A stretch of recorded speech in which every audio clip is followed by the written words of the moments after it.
L'chaim u'bracha. Yeah, you guys have l'chaim. L'chaim u'bracha.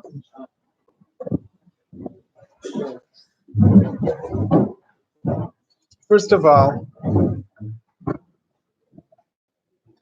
I want to explain to you what l'chayra went wrong with the sound.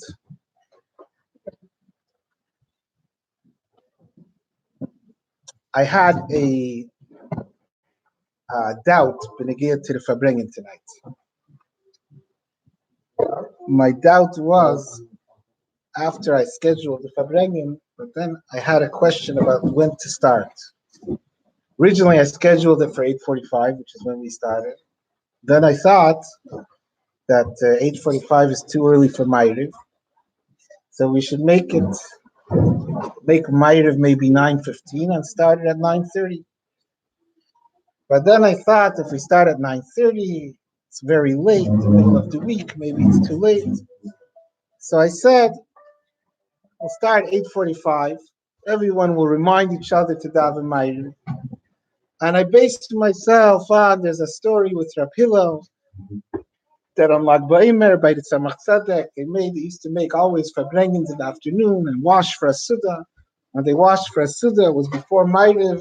And Rab Hillel said to the Tzemach Tzedek, two reasons why Rab Hillel wanted to be matztik. I thought they're making the Suda before Ma'ariv. He said, first of all, Rabbi Mitkri Adadi, I think that's what he says. He said we can remind each other to the Ma'ariv that you're allowed to be Feimachan. And then I think he started to say that Ma'ariv is the Rabbanan, and the Tzemach Tzedek said didn't like that reason, and he said, what do you need a second reason? You have the first reason, that's good enough, you don't have to add. Maybe he said a third reason he wanted to say also. So you see there was like a heter to do before Ma'ariv. So I said, in order not to start so late, so we'll all remind each other to daven Ma'ariv. And Kinira, the Svara is nicht given as a good Svara, because exactly at 9:28, exactly after the time that we could have daven Ma'ariv beforehand and then started, that's when the sound went on. So I think that's what went wrong over here. What? Which Anyway, so to explain that word of the Rebbe in the Shemitah and the Yevel, there's a story, and there's a word from the Rebbe, a Meridike word that some of you have heard, but it's Negia of all Inyanim in Levin from Achasim.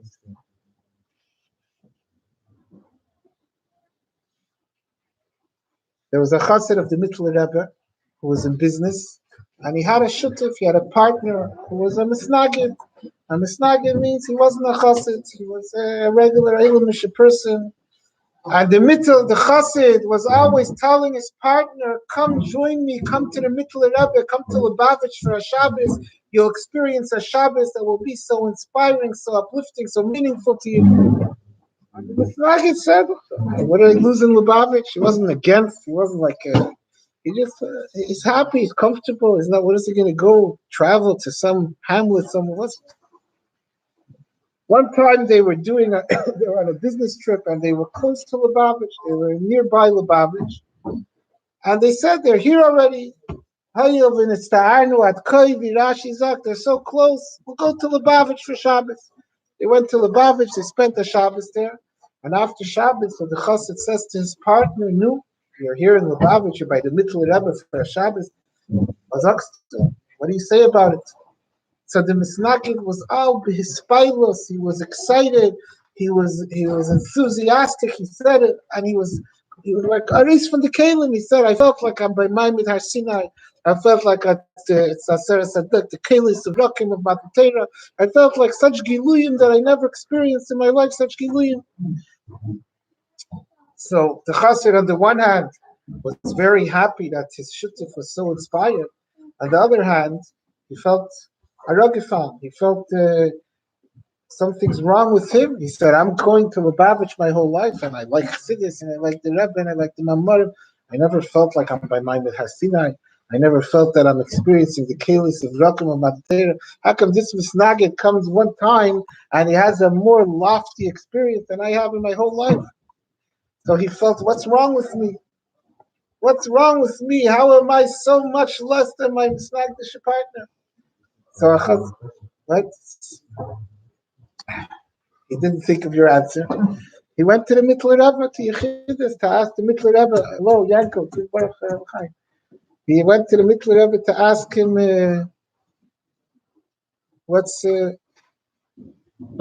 are you talking? So the Mittler Rebbe said to him, a Litvak muz ibrit seilin a chassid avlin. Said a Litvak has to count. He can't go by emunah. He can't believe. He has to see. So this Litvak came to Lubavitch. He had to see the Giluyim. He had to come out and say, "You experience Mavtera in a tangible way." A chassid has to go by emunah. He has to believe. So therefore, you're a chassid. You don't have to see it with your own eyes in such a tangible way.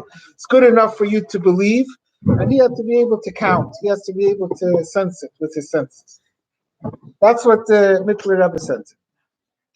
So, behemshich to this story, there's another story that's in Rishimis, a Meiridik Maisa, a Himmeldik Maisa, that there was a Farbrengen after the stalkers of the Rebbe Marash. I think it was a Simchas Torah, and the Rebbe Rashab with the Razal, with his brother, were Farbrengen very, very strong, taking a lot of mashka and Farbrengen, and so they Farbrengen very strongly. They took off their kapatas and they Farbrengen and getting into it. Yeah. And at some point in the Farbrengen, I think it says other details of the Farbrengen, I don't remember right now, but it says at one point in the Farbrengen, the Rebbe Rashab says to the Razat, his brother, come, let's listen to a mimer from Tata, from our father. Let's listen to a mimer, but it should be with a pnimi. And they both put on their kapatas and their hats, and they stood up, and they stood there with a bittel from Meshach Zman. Stood there. They were listening to a mimer of the Rebbe Marash. You hear? Afterwards, so the Razah said, the Razah was Bechlau, says in describes was a very bitter Yid. Afterwards, he said, tremendous bitter, he said, we know the Pisgam of that last story. He said, we know the Pisgam as a Litvak Darf Tzelin. That the Litvak has to be able to count, he has to be able to feel, he has to get it with his senses. Aber Tzelin und Nachals nicht. He said, but to count and still to question, das is nerve al-sada mesach mavdim. That's because there's a very big hell of a hester. You're counting. What's the excuse now? That's the lashon. Counting means you saw it yourself. The implication over there is, I had such an experience. I'm hearing a mimer together with my brother from my father, who was after his istalkus. I'm hearing a mimer. So he was clubbing, he was complaining how it didn't have a bigger effect on him. This is what bigger, tangible counting the money could you have than that, than hearing a mimer? Yeah. Someone said not there from his father, from the Rebbe Marash, after the stalkers of the Rebbe Marash. It's not a munah, you're not talking about Chassidish and Yanim. They stood there and they stood and listened to the mimer. And he was like, he was complaining, it's such a mesach mavdil, what do I need more than that? The third sequel to this is there's letters from the Rebbe, where the Rebbe quotes this vart of the Razah. And the Rebbe quotes this vart of the Razah in the context that when you counted, when you saw the Giluyim by yourself, when you actually were able to feel it with your senses, so at least then it has to make such a shake-up in you, it has to make such a hazaza. Then there's no excuse to get the spell from Alumni. One of the places I remember where the Rebbe writes this is in a letter to a shluchim in Australia. And the Rebbe writes that in Australia you saw so many nisim along the way, right? That you saw it, you counted the money. So now, because they wrote a letter, that's what they wrote a letter to the Rebbe. Oh, they're having problems. What's the problem? Those problems are that there's no money, right? There's no money or some other. They're having problems. Therefore, you counted with your hands So now you have enough reason to know, even as a litvak, even the litvak in you is able to be certain. So the litvak, because he counted, you're not based on your amunah. So now suddenly you got a new problem, a new challenge, a new obstacle, and you get all lost and all worried and all concerned. Does she get sailed? But the pasuk seemingly gives a justification for this anhaga. V'chiseimar manechal. It says, oh, that's the Helen v'hester of the Nefesh HaBahamis. That's what the Razaz said, l'cheira, is the Mesech Mavdil. But the Mesech Mavdil, the Helen v'hester of the Nefesh HaBahamis, is to such a degree that even after you just get sailed, you saw that every single 7 years, every single Shemitah, there already took place, Lamata, Be'elam Haza, Gashmi, in your stocks and in your bank books and in your accountant was able to verify that v'tzivisi v'asivisi as berchasi v'asa satfua v'shleish hashanim.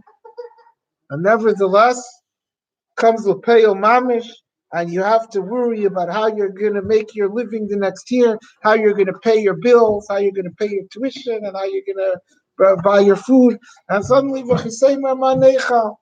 But this is something that it's true.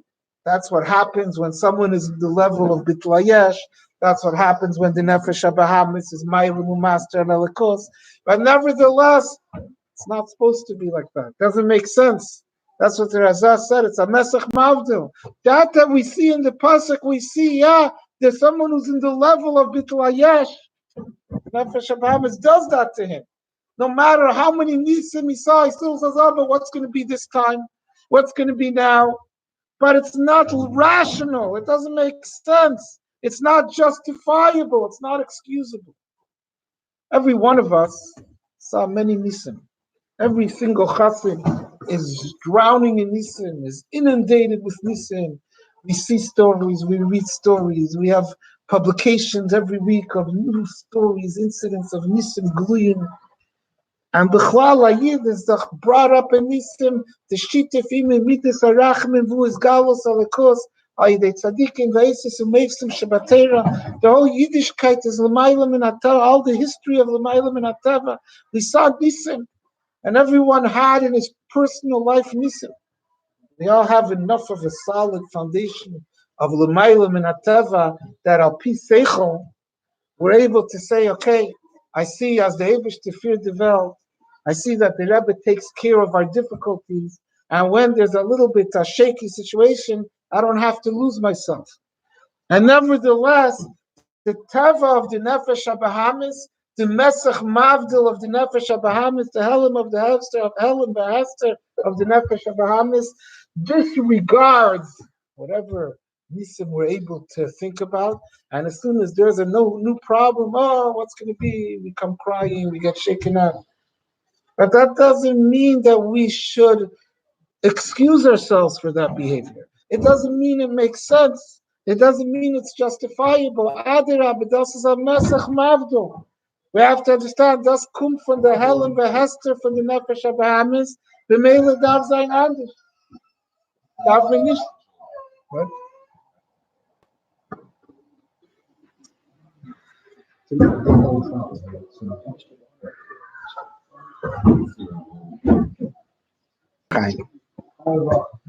Chaim Obracha. B'meila, the Mesach Mavdil, the concealment of the Nefesh HaBahamis, blocks our seichel, doesn't let us be rational. And we have to recognize this and stehen hecher von them. Say, what do you mean? We're brought up, we're nurtured with nisim. Our whole foundation is a Mayla Me'ateva. So suddenly I come to a situation that I don't have a Tevadik explanation of how things are going to work out, and I lose myself. You all heard Shalom Mordechai when he Farbrengen in Yeshiva. He came to the biggest hell of Behester. He came to the point where there's no straw in Teva anymore. And he said, okay, he's not in the spell. He knows that the Eibishter is running the show. Where what's being demanded from us is a lot less than that. Because we're having Teva, we're having L'maylam and Ateva every step of the way.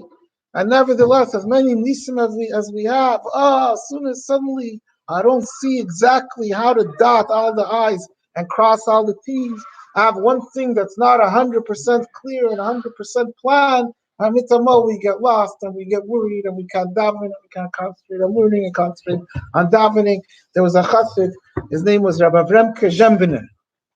He was the Rav in Zembin. He was first a businessman, a very, very successful businessman. And he was a famous chassid, a big chassid. Before he became a Rav, he was a Rav in Zembin. He was a businessman and he was involved with buying wood and shipping wood by rafts to different countries and making money with that. One time he sent a big shipment and he put all his money into it, and the whole shipment sank. However that happens. And he lost, I think it's a 60,000 rubles or something, a huge amount of money, and he ended up in debt, and he lost all his money. And from one incident, he went from being very wealthy to being not only poor but indebted for his whole life. The rest of his life, he was in debt, and he skimped him his livelihood for the rest of his life to continue paying his debts. And that's when the Rebbe Marash sent him to the city Zembin to be a Rav. Anyway, so this Avremke Zembiner, after he lost his money, so he was busy thinking, like, what, worried about it. It disturbed his learning, it disturbed his davening. So he said to himself, that's the Mishkin Seder. He said, I'm going to think about it all the time, and I'm not learning, I'm not davening. What am I gaining? He said, I'm going to set aside 1 hour to think about my problems, my debts, my big loss. The rest of the time, I'll daven and learn. What's the point of thinking about it all the time? So he would designate 1 hour to think about his problems, and the rest of the time when he learned, he didn't think about it. Yeah. So when it came to 1 hour and he started thinking about his debts and his chavis and his loss, yeah, as soon as he started thinking about it, he said to himself, what is there to think about? I know I lost all my money. I know there's no money left. There's no place for me to get money. There's no place for me to pay up my debts. It's a problem, but thinking about it is not going to change it. So he finished and he went back to his learning. The avodah of a little bit, even though the B'tzias says Torah says v'chiseima manecha, that we have to a little bit detach, weaken our connection with that Mesach Mavdil. Take away our influence from the Mesach Mavdil. Think about the fact du bist doch a chassid, du bist doch geboit auf Nisim. Ayid, the Rebbe said to some of us, for a shaykhis at Ayid mit Teva. So now that something doesn't work out 100% in Tava, so everything becomes lost. There's a Meiri Dikemaisa that there was a Yid once went to Rabbi Yisrael Miruzhin, to the Ruzhiner, the Heilig Miruzhiner. Comes to him one day, and he says to him, the Ruzhiner says, what do you need? Do you need children? What does a guy come to a Rebbe for? He needs children, he needs money, right? You go to a Rebbe for it's half of a year, children, you need money, what's the problem? He said, you need health. He said, no, I'm healthy and I have children and money, everything is good. So the Ruzhiner said, why did you come to me? He said, I came because I want you to make me into a chassid. The Ruzhiner said, my high, why do you want me to make you into a chassid? A successful person and an Irish person. So the person told the Ruzhiner the following story. He said that I was a wealthy Fruma Yid, and I did a very successful business. And as I was getting older, I needed someone to help me out in my business. And I hired a person that I found, and I liked him a lot, and I trusted him, and he was very good. He helped me out in my business, and he was very successful and very earnest and very sincere and very trustworthy. And I was giving him over more and more and more of my business that he should delegate it to him. There was until it came to the point that I trusted him with the entire business except for one thing. Once a year, I would take a business trip to Leipzig, a buying trip, and then I would take all the money from the whole year in order to buy the new merchandise. So that was everything. The person who did that trip is holding the entire assets. That I didn't give to anyone else. That I did myself that trip. Then it came to the point I wanted to give this worker even that trip. And my friends and my acquaintances said, don't know him well enough yet. 2 years. You can't entrust your whole material possession to this guy. But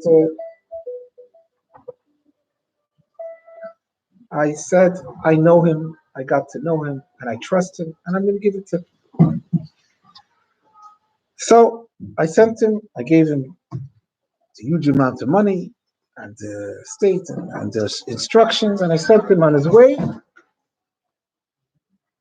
he never came back. And I waited, and I looked, and we spoke to people who were traveling with him. Is very agitated.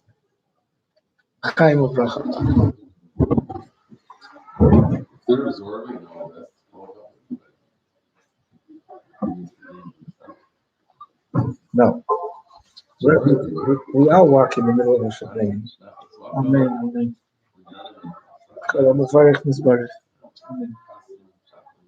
Amen. Amen. So he says here, he says, he asked the people who went with him. The guy came near Leipzig. He said he wants to go visit his relatives in a nearby village. No one heard from him since then. Yeah, everyone said this is what we warned you about. But he says, no, this guy was honest. I know he was honest, but I don't know where he is. You're right. I don't have an explanation for what happened. It went by some time. One day, he says, I had a dream. And this worker of mine came to me in a dream. He tells me, you should know that I passed away.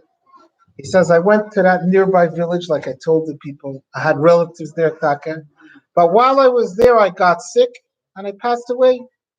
Before I passed away, I went to the Rav of that village and I handed him the money. I said, listen, I'm here on a shlichus. It's not my money. And I see that I'm near the end of my life. I'm going to come to Alumni. I'm going to be stuck because I have this money that I never took care of getting it back to its rightful owner. He gave me your name. I gave him your name to this Rav. And I said, please look for this guy, my employer, and give him back the money so that I don't have problems in Alumni. And I passed away. The Rav probably tried to find you, but then there wasn't like you can't Google a guy or something.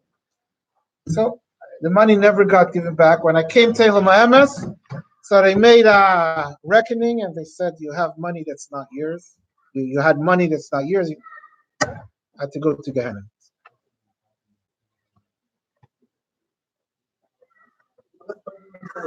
Hello, you want to go become a lawyer over there, an advocate? Okay. So they sent him to Gehenna. Right? He's in Gehenna. And one day there's a big tumult in Gehenna. Big tumult. Malachim are coming and they're pulling people out of Gehenna. Who knows what's going on? And they look and they see. So he asked what's going on. He said they told him today is Yitzhak Kislev. And it's the Maggid's yard site that the Maggid is sitting in his heichal. He's saying Torah. And all the neshamas in Gehenna who had a connection with the Maggid are being pulled out of Gehenna to go hear the Torah from the Maggid. And once they're out, they're going to stay out. Nice. Mitamal, a malach comes to this guy and starts pulling him. He says, where are you pulling these? I'm going to hear Torah from the Maggid. I never had a connection with the Maggid. I heard it's only for neshamas that were connected to the Maggid. My whole life I wasn't connected to the Maggid. He said, you were connected to the Maggid because your mother didn't have children. And she went to the Maggid for a bracha. He gave her a bracha and you were born. So you were born from a bracha from the Maggid. You have a connection with the Maggid. Pulled me out of Gehenna. They wanted to bring me into Gan Eden to hear the Torah from the Maggid. But by the doorway from the Gan Eden, there's also a guard, Shkiach. He says, 1 second, the money was never given back. We can't let you into Gan Eden. You managed to get pulled out of Gehenna. So I'm stuck in limbo, no Gehenna and no Gan Eden. So therefore, he came to me in a dream. This guy saying the story. He says to me, please, he gave me the name, the address, the village, the Rav. Please go to the Rav and take care of this money, take care of this deal, so that I could get into Gan Eden, settle the matter. So I said to him, I was very nispal from this meiser pulling everyone connected to the Maggid out of Gehenna. I said, which tzaddik is there in the world now similar to the Maggid that he could pull anyone who's connected to him out of Gehenna? So he said to me, L'mayla rechet min zichzeyer meterushin. Mayla, they hold very in high esteem the Heilig Yerushin. I woke up, I went to the village that he gave me the directions, I went to the Rav, and the Rav verified the story, and he gave me the money, and we took care of all of it. And from there, I came straight to Luzhin, to you. I want you to make me your chassid. Because it's like a life insurance. It's going together. Whatever, he has a reason. Now, Kopanim, but stated the mice, you hear someone who's born from a bracha from the Ruzhiner, that's already a connection. What? From the Maggid, yeah. Born from a bracha from the Maggid, that's already a connection. Which chassid isn't here in so many different ways from brachas from the Rebbe. So when the Rebbe pulls us out of Gehenna, he pulls us out of the Gehenna of the Magbolus of Teva. But then it's up to us. But our Mesach Mavdil from our Nefesh HaBahamis comes and pulls us back down to the Machshava Zaris of nature, to the Machshava Zaris of Teva, of the V'chiseimar Manecha. So you have to know that question, that worry that comes from worrying, from natural causes, that's a Mesach Mavdil. That we know that we're here, every chassid's foundation, as you say, is L'mayla Me'ateva.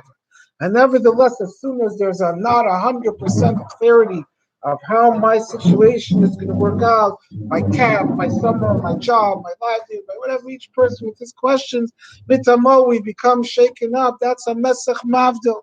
And a mesach mavdil means it's something we don't come to terms with. We don't excuse it. We don't justify it. On the contrary, we have to pick ourselves up above it. We have to know the correct mindset, the correct perspective is the Yevel, is that Melchatchila, there's no question, while there's Maimin B'chei Ha'ilamin, L'chaim U'brach.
Chaim Lebrach.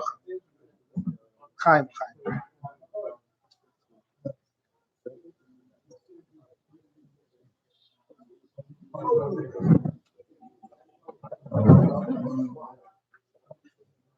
In this Chaim Lebrach, this connection,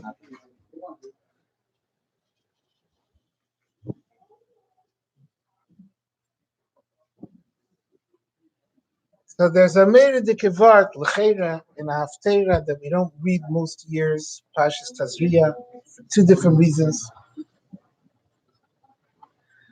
Naaman was a Goyish general, and he had Saras, and he had the king send the Melech Aram, the king of Aram, send a message to the Melech Yisrael that he wants the Navi Elisha to cure him from his Saras. And the king said, what kind of a bilbo? How can we cure him from his Saras?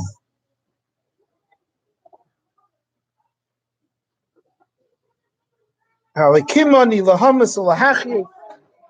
Elisha heard about it. Here, Bachram, Elisha heard. He said, what's the problem? Send Naaman to me. V'yeda sheyesh Navi b'Yisrael. So Naaman came to Elisha, and Elisha gave him instructions. He gave him his prescription, and he did it, and he lost his Saras. Says the pasuk that Naaman was all spell. Vayashav b'sari kibsar nar kapi vayita. He became smooth like a child, and he came to Elisha, and he told him, "Hine no yadaiti ki ein elikim b'chala aretz kiyim b'Yisrael." He said, "There's no elikim, there's no God except for Bayim." That's what Naaman he saw. He experienced the nest. His bisara, his skin that was saras, became kinakiyelet kata, kinar kata. And he wanted to give Elisha a gift, and Elisha didn't take. Here, Bachrim, hello. And then there's an ending, the very ending of the affair says a very bizarre exchange. Naaman said to Elisha, give me at least, I want to take Adama, earth from Eretz Yisrael, to go back to Aram, to build a Mizbeach. Why does he need earth? I don't know, Because Kila Yasa Oid Avdecha Oila Vizavach Lelikim Acherim Kiyim Lashem. I'm not bringing any carbonis anywhere except for the Eibishter. There's nothing except the Eibishter. Yeah, he's a chassid. The last two psukim of the Haftarah. The second last pasuk. Listen to the whole pasuk. It seems like a little bit of a run-on sentence. He says, La davar hazeh yislach Hashem lavdecha. However, he said, there's nothing except the Eibishter, and I'm not going to bring carbonis except to the Eibishter, and I'm going to bring earth from Eretz Yisrael because I want only the Eibishter, only Eined Muvadi. Screamed Eined Muvadi. Except, he said, always there's a but, right? He said, La davar hazeh yislach Hashem lavdecha. just forgive me for one thing. Naaman, who just experienced the biggest nest. When I come with my master, the king of Aram, because he's the big general, to Beis Rimain. What's Beis Rimain? The local Avodah Zarah house in Aram. Lishtach Veshama, because he's going to bow down there. V'hu Nishan al Yadi, and the king of Aram is leaning on Naaman, his general. V'hishtachavesi Beis Rimain. I'm going to bow there also. Hashem should forgive me for that. V'hishtachavayasi Beis Rimain. When I bow down in Beis Rimain, Yislach na Hashem la'avdecha badavar, as Hashem should forgive me. And Shmuel and Elisha says to him, Lech l'shalom. Wait, I want to ask you two questions on this. Listen to me carefully. You guys are not paying attention. You're too busy with the sushi. Hello. Listen, Lech l'shalom. Stop. Take it easy, Baruch. Listen. You hear? Hello, Mendel. Naaman said, please give me an exception. Give me dispensation. Give me permission to make this. Yeah. But listen to me. The wording, he said, Hashem should forgive me when I come to Beis Rimain to bow, because my master is leaning. Vishtachavesi, I'm going to bow down. Vishtachavayasi, when I bow down. Yislach na Hashem, and Hashem should forgive me. He's like stuttering. He's rambling. He's repeating himself. So I asked twice, so then he's going to ask, so then he should say it 20 times. I think like Yankel. I'm just reading the pasuk. I may be wrong. I think he's rambling and he's stuttering because he feels very foolish. Listen to what he said. He just finished saying, Ein Elikim b'chol haaretz ki im b'Yisrael. There's no God, there's no Eibishter, there's no master. Elikim, there's no Kayach except the Eibishter. He said, I'm not going to bring a carbon except to the Eibishter. What's there to bring a carbon? There's no existence. He's holding by Bittul b'Metzias. Except when I go to the Beis Rimain, I go to the Beis Avodah Zarah. What Beis Avodah Zarah? Ein Elikim ki im b'Yisrael. 1 second, but that's my business. My master, he's leaning on me. That's my business. It's my celebrity status. All the fans are watching me with Aram. What celebrity? You said Ein Elikim ki im b'Yisrael. What business? What livelihood? I'm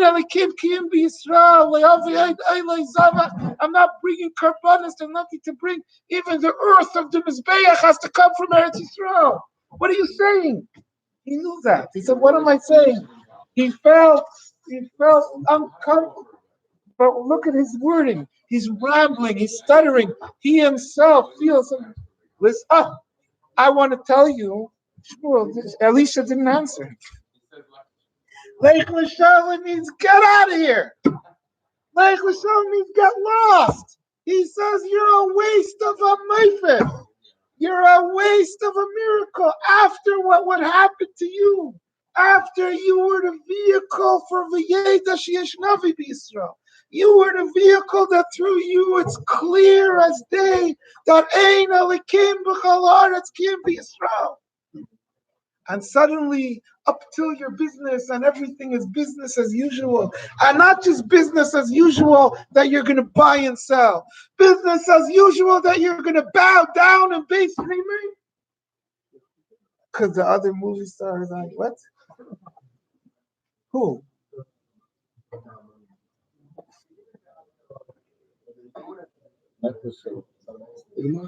First of all, I want to ask you, Moshe, if Ein Elikim ki im b'Yisrael, so who's going to kill him? There's no Avodah Zarah. There's nothing except the Eibishter. There's no karbanis. What does he have to worry about them? He understands that this is it. He saw an actual supernatural occurrence on his physical flesh. It became kibsar nar kata. What other power is there in the world? That's what it means. Ein elikim b'chol haaretz ki im b'Yisrael. Ein Elikim, there's no force. Elikim means a koyach. Ubala yichaylas, there's no force. Naaman realized that. And a second later, after he realized it, he saw it with his eyes. But up till my business meeting, Naaman came over here. Baruch, I'm trying to at least tell you what it sounds like up there. I may be wrong. Im shagiti avayate michaper. Naaman was the fanatic. He said he's not building a mizbeach and just the material, it's holy material from Eretz Yisrael.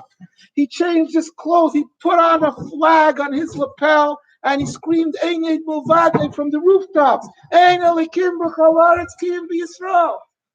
He's the ultimate Ein Yed Milvadei. He screamed it. He put it on his on every piece of garment that he had a flag on. And then, as soon as his livelihood, as soon as his fame, as soon as his celebrity status was a thing, up till then, up till Elam Hazeh, it's Ein Yed Milvadei. When I'm standing and talking to Alicia, it's Ein Yed Milvadei. But as soon as it's my business, it's back to my cufflinks and my cell phone and my Avodah Zarah and my Beis Rimei. So Alicia said, get out of here. We wasted a mephus on you. Not Chas v'Shalom wasted because it's written in Tanakh. It's for the rest of us to get inspired. But in Indian, yeah, so it's a Goyish cup. Could be also, that's why I say you're the way a Goy responds to a miracle. A personal miracle, a miracle that's felt and recognized and seen and felt. Shava Kipsai, Yela Katam.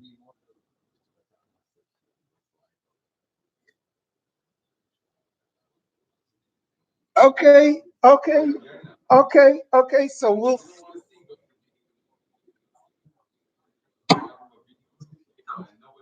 granted we have the story. So he was nice to us. But that having been said, that's not what's important. What's important is what's the what what are we doing? What are we doing? How are we reacting to our miracles? That's the v'chisei manecha. When we have spent every single day, every Friday night, you take on the tables my encounter, the latest nest that you read about. Every day you go with the video, the latest nest. You sit by a Farbrengen, you get a tshuva from every simcha, a maisa, and another maisa. We're inundated with nisim. We come and we get excited every Farbrengen. Someone tells you stories, new nisim, new mesim of the Rebbe. And we say, let's keep Yisrael with the gun right? We say it, we mean it, he believed it now, he knew it. He saw it, he felt it on his skin. How could you have more than that? Say with a certainty, with the ganze heart. Ein Elikim b'chol haaretz elu b'Yisrael. We could go to the other person and tell him, there is not hello, what's wrong with you? Don't you see the Rebbe is running the whole world? Look at this story, that story. 100 stories, 1,000 stories. So what does the Ein Yed Milvadei mean? It means take it easy. 1 second. What does it mean? Oh, you don't listen, dog. That's not what the words mean. Wait, listen. We understand and we know it.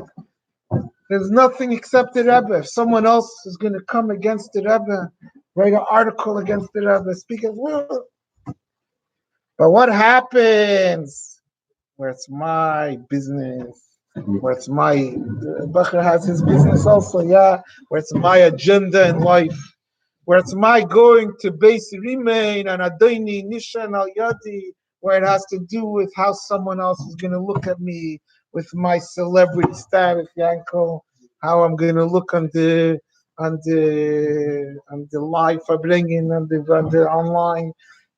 When it has to do with my fame and my money and my livelihood and my business, mitamo, making exceptions and wavering and backwarding to the point that I bow down to Rimoy, Avodah Zarah. Yeah, I don't mean it, and it's just for money. What do you mean for money?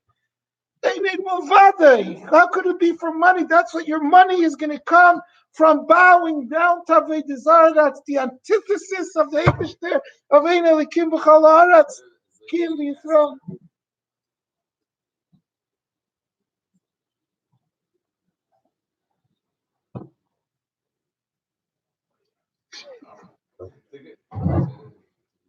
The point is, Bachrim, like this. The point is that we as Chassidim, Yaakov, how come you don't give him Chaim? Because what are you saving it for? No, he knows. Here, Bachrim. Ein Elikim B'chol Haaretz Ki B'Yisrael is Yichud Eilah, is the realization with certainty that the seichel, that the rationale of the nefesh habahamis recognizes with clarity that ain't it movade. Like Naaman saw it because he saw it on his own skin, he saw it on his body, he saw it down to earth in his own life. But it didn't change, and it changed his lifestyle to some degree. He's going to stop bringing karbanos to Avodah Zarah. He's going to stop. He's going to make changes in his life. But at some point, those changes are going to end. And at some point, those changes are going to end at the basics, in bowing down to Rimain, and bowing down to the symbol of the biggest enemy of the Eibishter, take the flesh. So we have to ask ourselves, everyone has to ask ourselves, what am I doing about my experience of L'mayla Min HaTeva? First of all, you have to realize that you experience. Every chasser, you have to know, look, see the nisim, see the L'mayla Min HaTeva, see the Ein Elikim B'chol Haaretz Ki B'Yisrael, and then figure out, so what does that do to my life? Where is my limitation? Where is my line? So what am I not going to do? Where am I going to stop my excitement, my enthusiasm, my Einid Muvain Elikim B'chol Haaretz? And that's what I have to break. But that was his. He didn't have a line. We all have our lines. We all have our place that, suddenly over here, 1 second, I start second guessing. I start rationalizing. I start defending and excusing myself. No. The Ein Eid Movadi, the Ein Elikim B'chol Haaretz Ki B'Yisrael means that in a case where Mitzad Hanachas Ha'elam, it's not going to work for me, then I still don't care about Hanachas Ha'elam. In a case where Mitzad my plans, Mitzad my agenda, Mitzad what makes sense to me, I can't behave in this way. Nevertheless, ich halte stark because it's really, really true. Was ist Take Ein Eid Movadi. L'chaim u'bracha.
Amen.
I recently heard an argument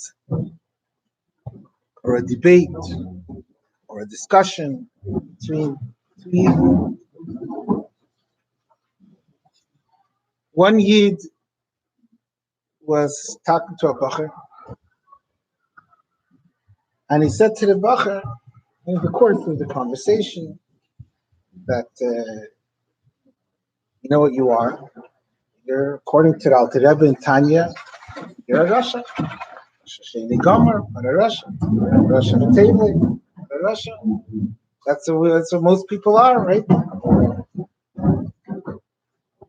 Sidim learned Tanya, they said Alavaya Beinani. So what's the status of the average person, even a person like a pillow? Anyone who wasn't Loyavar Aveda is not even a Beinani, for sure not a Tzah, yeah, a Rasha. The pillow learned Tanya, he said Alavaya Beinani. Yeah, he said Alavaya Beinani. Fine, whatever.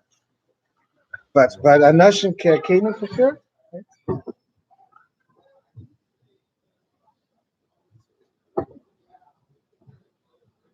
The other, the other, you're right, right? The other person said, "What do you mean?" The other person said, "That's what do you mean?" Rebbe lifts us up with tzaddikim. How could you tell a guy that he's a Rasha? That was two viewpoints. So the emes is that in the Mamorim of this Kufa, in the Yud Gimel Iyar, and the Pesach Sheni and Lag Ba'omer Mamorim, all of them speak about this. The Rebbe and in other Mamorim, but here are some of the places where the Rebbe speaks, and the Rebbe says really there is a pshara. There is a way of reconciling. If what the Alter Rebbe says in Tanya, seemingly that if we want to find the strict label of what we are, our label would have to be a Rasha, because Alavaya Beinani. And that, what? Wait. That's what it says in Tanya. The Rebbe says, despite that, even for those who the Alter Rebbe says is a Beinani or less than a Beinani or a Rasha, but they also can have truly the title Tzaddik. Besides the Rebbe says like this. What's a tzaddik? Brings it out in different ways, in different ways, but the point is the same. Listen, says, what's a tzaddik? Listen, what's a tzaddik? A tzaddik is his hapcha. We'll say, well, we have the Aveda of his hapcha. Halavai, we should do his kafya and not give in to the nefesh habahamis. His hapcha, libi chala b'kirbe. Of course, we don't have his hapcha. Says the Rebbe, even a person who in general his Aveda is his kafya, even a person who in general is nefesh habahamis is betokfe, he also has in certain areas the level of his hapcha, and he also has in certain areas the title of tzaddik. And the Rebbe in a Yud Gimel Iyar, the Rebbe brings a very gishmak raya to this, which helps us also understand the idea. The Rebbe says in Chassidus, it always explains what's the difference between Pesach Rishon and Pesach Sheni. That Pesach Rishon is a skafia, and Pesach Sheni is a hapcha.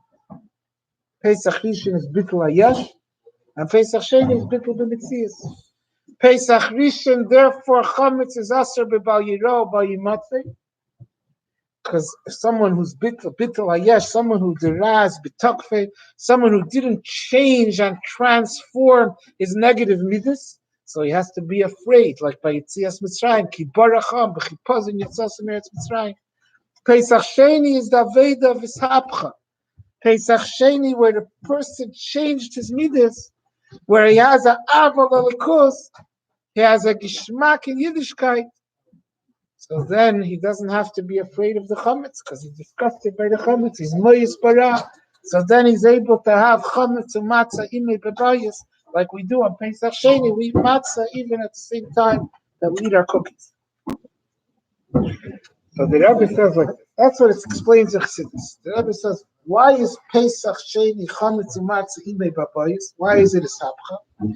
Because Sfira Sa'ima, you changed over your midas. Pesach Sheni, you didn't change all the midas. It's in the middle of Sfira. There's still left over some 2 weeks. There's still left over a bunch of midas that we have to refine, that we have to elevate, that we have to transform, that we have to change over. Is vi kumtas? What kind of? How can you say that Pesach Sheni is hapcha in Mizrach? What does it mean that Pesach Sheni is hapcha? Says the Rebbe. From this we see, obviously on Pesach Sheni, there's still the nefesh habahamis, because there's still midas that you have to be mevarer, and yet some of your midas you were mevarer, and that's called this hapcha. You could be partially iskafia and partially ishapcha, and because of the part that you have ishapcha, you're able to have chametz u'matzah imei babayis.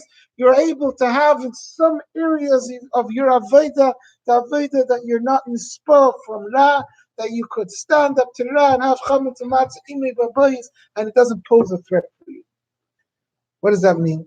That means that Avedas Tzadikim is, I enjoy Eibishter.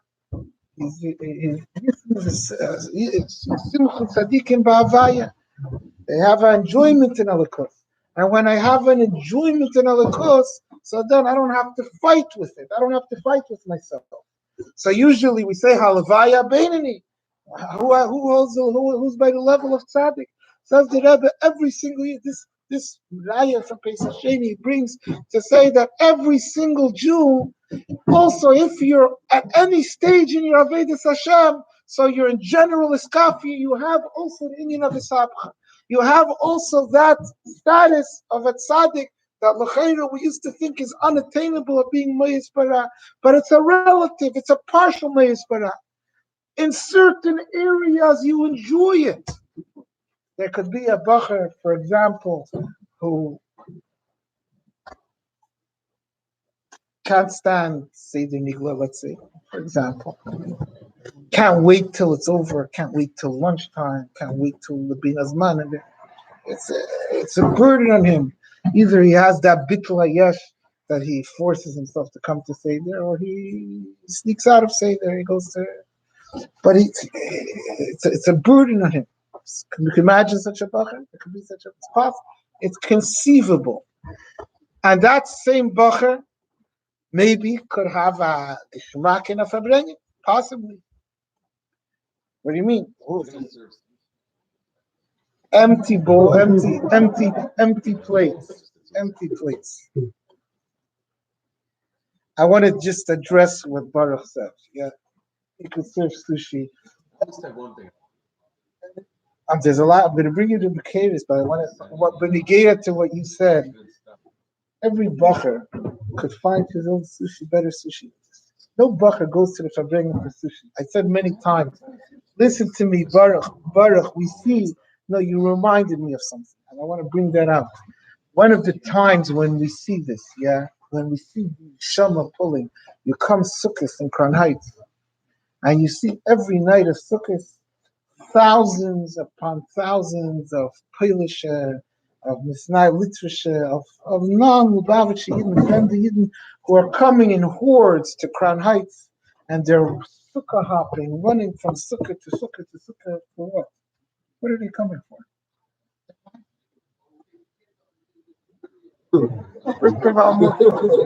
First of all, most of them are not married.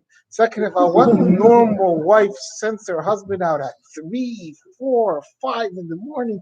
Those guys need serious professional help. What are they going for? So people say, oh, because it's such excitement, we have singers. Whatever singer we could find, they could find in Borough Park, the better singers than that. Oh, they're learning from Mashke. They like Mashke. They can get for the same price to Mashke in Borough Park. They don't have to go Crown Heights where there's no parking or there's no nothing. This is pure neshama. Their neshamas are fine, looking and seeking and feeling some connection with the Eibishter over here that they don't have anything anywhere else. And the same thing, the bacher who's enjoying a Farbrengen, he doesn't need to come here for the sushi. Elam Haza, a bacher could find by himself better than the whatever best Elam Haza I could provide for him, or any other mashpia or that. Yeah, even the chocolate cake he could find better gashmi. Amen. Yeah. I'll make my own sushi. That's going to be better than the store.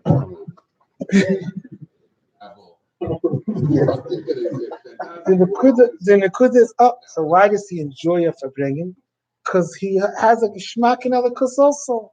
Says the Rebbe, you are a tzaddik. There's aspects of you that's ishapcha, that you're a tzaddik, that you have an enjoyment. So what you have to do is just change the balance, develop, extend that, find that geschmack to more areas, stretch that enjoyment, stretch that feeling that you have for Rebbe, for Holocaust.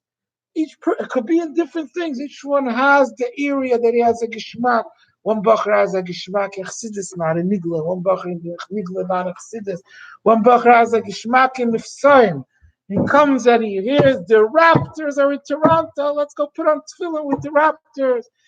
He's not. Why is he putting on tefillin with the raptures? Because that's what the Rebbe wants. The Rebbe wants you to learn Gemara every day by Seder, and he can't always find his Gemara. So does that mean that's not real? No. Here in this area, he has a geschmack in Neshama. He has a geschmack in the Gili Elikus in the world. That there is Nisgala, the tzaddik in him. This is what the Rebbe says. Ameir the Kivod. Everyone is a tzaddik. Sometimes, in some points, in some areas, or in some places, we become the tzaddik in us comes out. There was a chassid of the Alter Rebbe, Kushya Lepler, from the great chassidim of the Alter Rebbe. He went to the Alter Rebbe in his first Yechidus, and he said to the Alter Rebbe, famous story, he said to the Alter Rebbe, hak mir up the linke Zayt. Yeah. Bacher should think to himself, cut off my left side, chop off my left side. Think to yourself, yeah. Everyone thinks to themselves sometimes, if only I could have one Yechidus today. Yeah, one Yechidus with the Rebbe. What would I ask? What would you ask? One chance, one opportunity. What? You have one chance. Kushya Lepler came his first time, a whole story, but he came to the Alter Rebbe. What was his request? Rebbe, hak mir up. He said, Rebbe, kemetem nishteskum and hak mir up the He said, Rebbe, I can't work with him. I can't deal with him.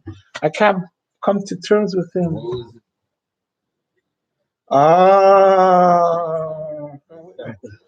Jesus says, you could be the greatest person, but it comes to the left side. The left side, they all go to the same college, and they have the same training, and they do the same things. There was another chassid of the Alter Rebbe. I don't remember now which chassid. He came to the Alter Rebbe in Yechidus. I told you many times. He came to the Alter Rebbe in Yechidus and complained to the Alter Rebbe that he has tivus. You know what tivus are? No. You know what tivus are? You don't know what tivus are? What? He liked apples. Yeah, tivus. He liked apples. So the Alter Rebbe put an apple on the table, and the Alter Rebbe said to him, Zog, ich hab nicht lieb the apple. So say that I don't like the apple. The chassid said, I do like it. And he was honest. He said, Alter Rebbe said again, Zog, ich hab nicht lieb the apple. He said, I do like it.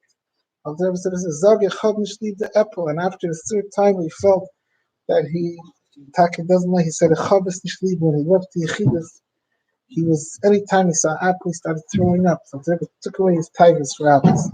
So today also some things like apples. Today there's people also who have like apples. So Kushya Lepler probably also liked apples. He had a nefesh of Bahamas that made him like apples. He said to the Alter Rebbe, ich kemetem nicht iskum and hak mir up the linke Zayt. So the Alter Rebbe said to him, v'atem echayes kulam. The Aved is not to chop it off. The Aved is to transform it. And the Alter Rebbe took this chassid and he transformed him. He became one of the greatest chassidim by the Alter Rebbe. He was told the Rebbe Marash, the Rashab son. Wait.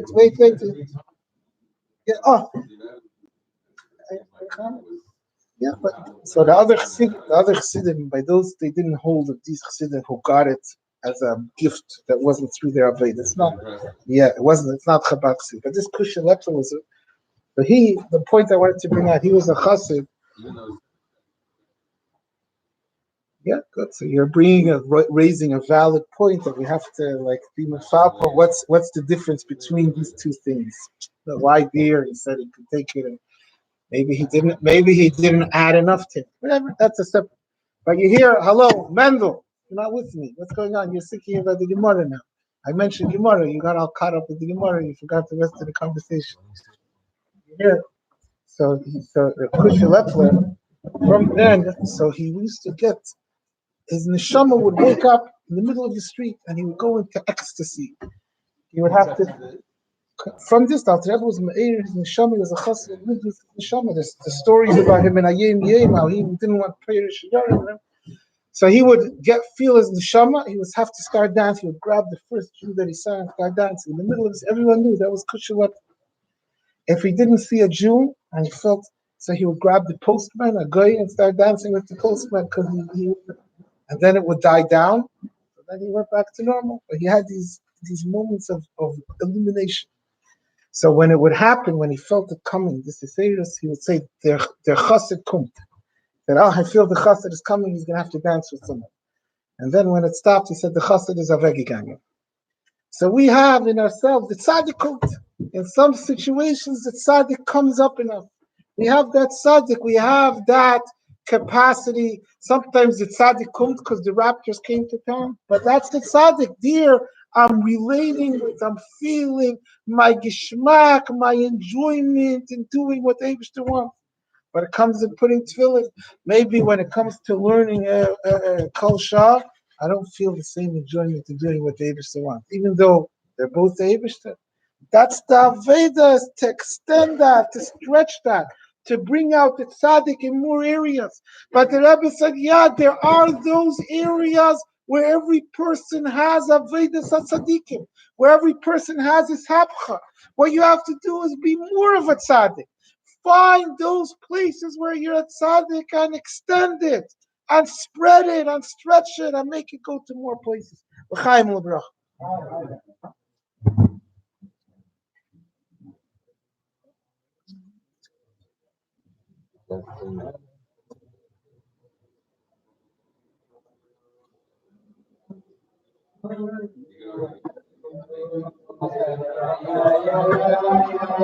No, they're both the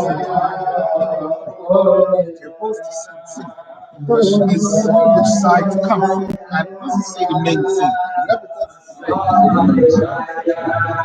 It doesn't say that this is the way you have to have it. It just says it. This is a reality. This part of it is also true. How am I going to change the rest? It could be either. Sometimes, in some situations, both have their place.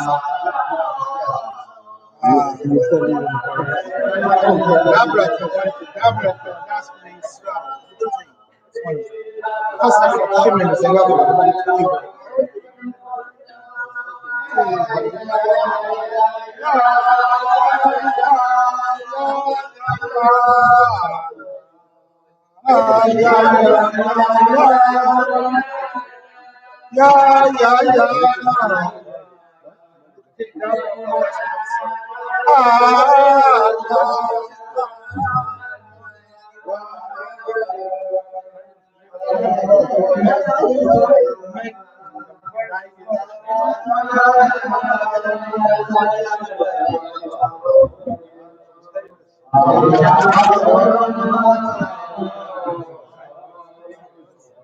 And he's probably dying.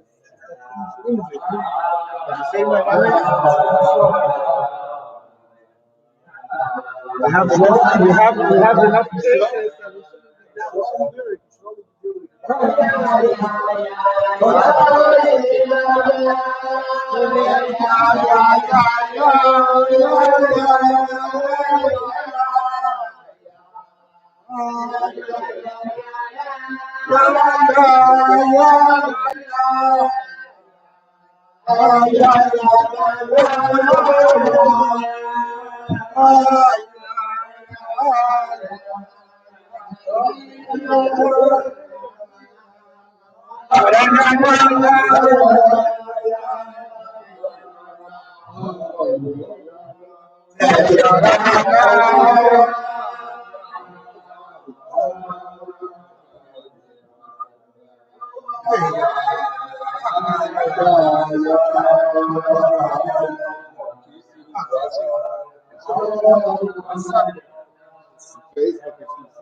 Here it says how many people.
Chaim Ubracha.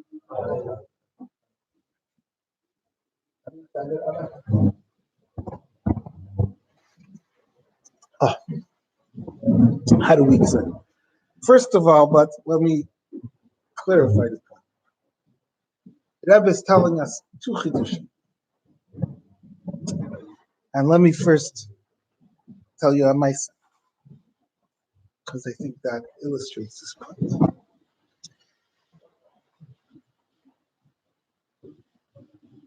In Bedford and Dean, Baruch Yeshiva, New York, my father Ova Shalom went there. Zayin, I think he was a bacher. So that used to be one of the only. Then Lubavitch was one of the only yeshivas b'chlal. And any Jewish kid who needed a Jewish schooling would end up in Lubavitch. Most of the kids in the school weren't Lubavitcher boys; they were Jewish kids. So there was one Chassidish Yid in the early years after the Holocaust, Polisher, but he needed a yeshiva for his son, and he sent his son, the survivor for the Holocaust, he sent his son to learn in Lubavitch. And this particular boy was not a very studious boy. He didn't like to learn, boys like that, right? He wasted most of his time, played basketball. He liked secular studies. He had a chayas in secular studies. Hard to understand. Manushach. You don't like to learn, so you like seichel, then there's keklipas hashum, that they have to like the real seichel. He doesn't like to learn Teras Emes, and he likes to learn the foolishness of strange, but we can't al tam pareach, we say English vakeach. You can't ask questions at a person's teeth. That was the thing. So he went to yeshiva and he did not learn the Limudei Kodesh part of Bedford and Dean, but he learned very well in secular studies. But in Limudei Kodesh, he was a troublemaker and a troubling child, and it was worse year after year. He got worse every year. By the time he was in 7th or 8th grade, he didn't learn a Jewish word. His 7th grade year was so bad that a whole year he managed didn't learn anything, except it came to the point that his teacher couldn't handle him anymore, and he kicked him out of the class, and he wouldn't let him come back into class unless he learned a Mishnah about that. Then the prices were less than today. One Mishnah. And then he let him. So that Mishnah ended up being the only Jewish words that he learned the whole year with that Mishnah. So he basically mamish wasted a year. Towards the end of the year was his bar mitzvah, and his father said to him, "You're learning in Lubavitch, like Lubavitch Rebbe. We're not Lubavitch Afim, but you're learning in Lubavitch. For your bar mitzvah, I'm going to get you a yechidus ben Rebbe." Right? He goes to school. He tells his Lubavitcher friends, "Guess what? I'm getting a yechidus by Lubavitcher Rebbe." So I'm excited. So his friend says to him, "Yeah, you know what the Rebbe does with the yechidus? He's going to faher you." Everyone knew this kid's faher. So he thought that the friend is just teasing him because he knows that he has nothing to do with her. So he goes to another Lubavitcher friend and says, "What happens when a Yechidus Bar mitzvah? That will be nice to you and I'll speak to you, but he always asks you questions about what you learn." He says, Zayin is good. And more than he was afraid for himself, he felt bad for his father. His father suffered through the Holocaust. He was a survivor. And now his father's coming into Yechid. He's going to have that Masnafer see him ask questions. And there's no way that this is going to have a happy ending. He's a nice man. Comes the night of the Yechidus, his father wakes him up and tells him, "Go put on your Shabbos clothes. You're going to the Rebbe." Shabbos clothes. It's Tisha B'Av. He feels like he should be putting on his Tisha B'Av clothes. You go into Yechidus. They go to 770 and they wait in line and it comes their turn. They go into Yechidus. And the Rebbe talks to his father in Yiddish. Then the Rebbe turns to this boy and he says, "What did you learn this year?" He says, "This is it." He's like, his knees are shaking. He feels like he wants to bury himself. "What did you learn this year?" He says, "But Mitzvah." The Rebbe looks at him and says, "Say the Mishnah." And the Rebbe tells him a Mishnah to say. Which Mishnah did the Rebbe pick?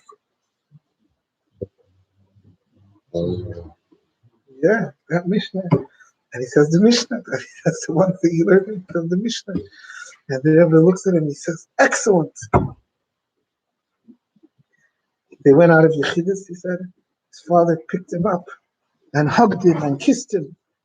He said, "This was the happiest day of my life." His father, after all, knows what a son is like. His father knew. Here his son went in and he answered the question, and the Rebbe said, "Excellent." His father was ecstatic. And he hugged him, and that was the story. And he says, so this boy went on to become he learned English, he liked English. He became an English principal in the Lubavitcher Yeshiva.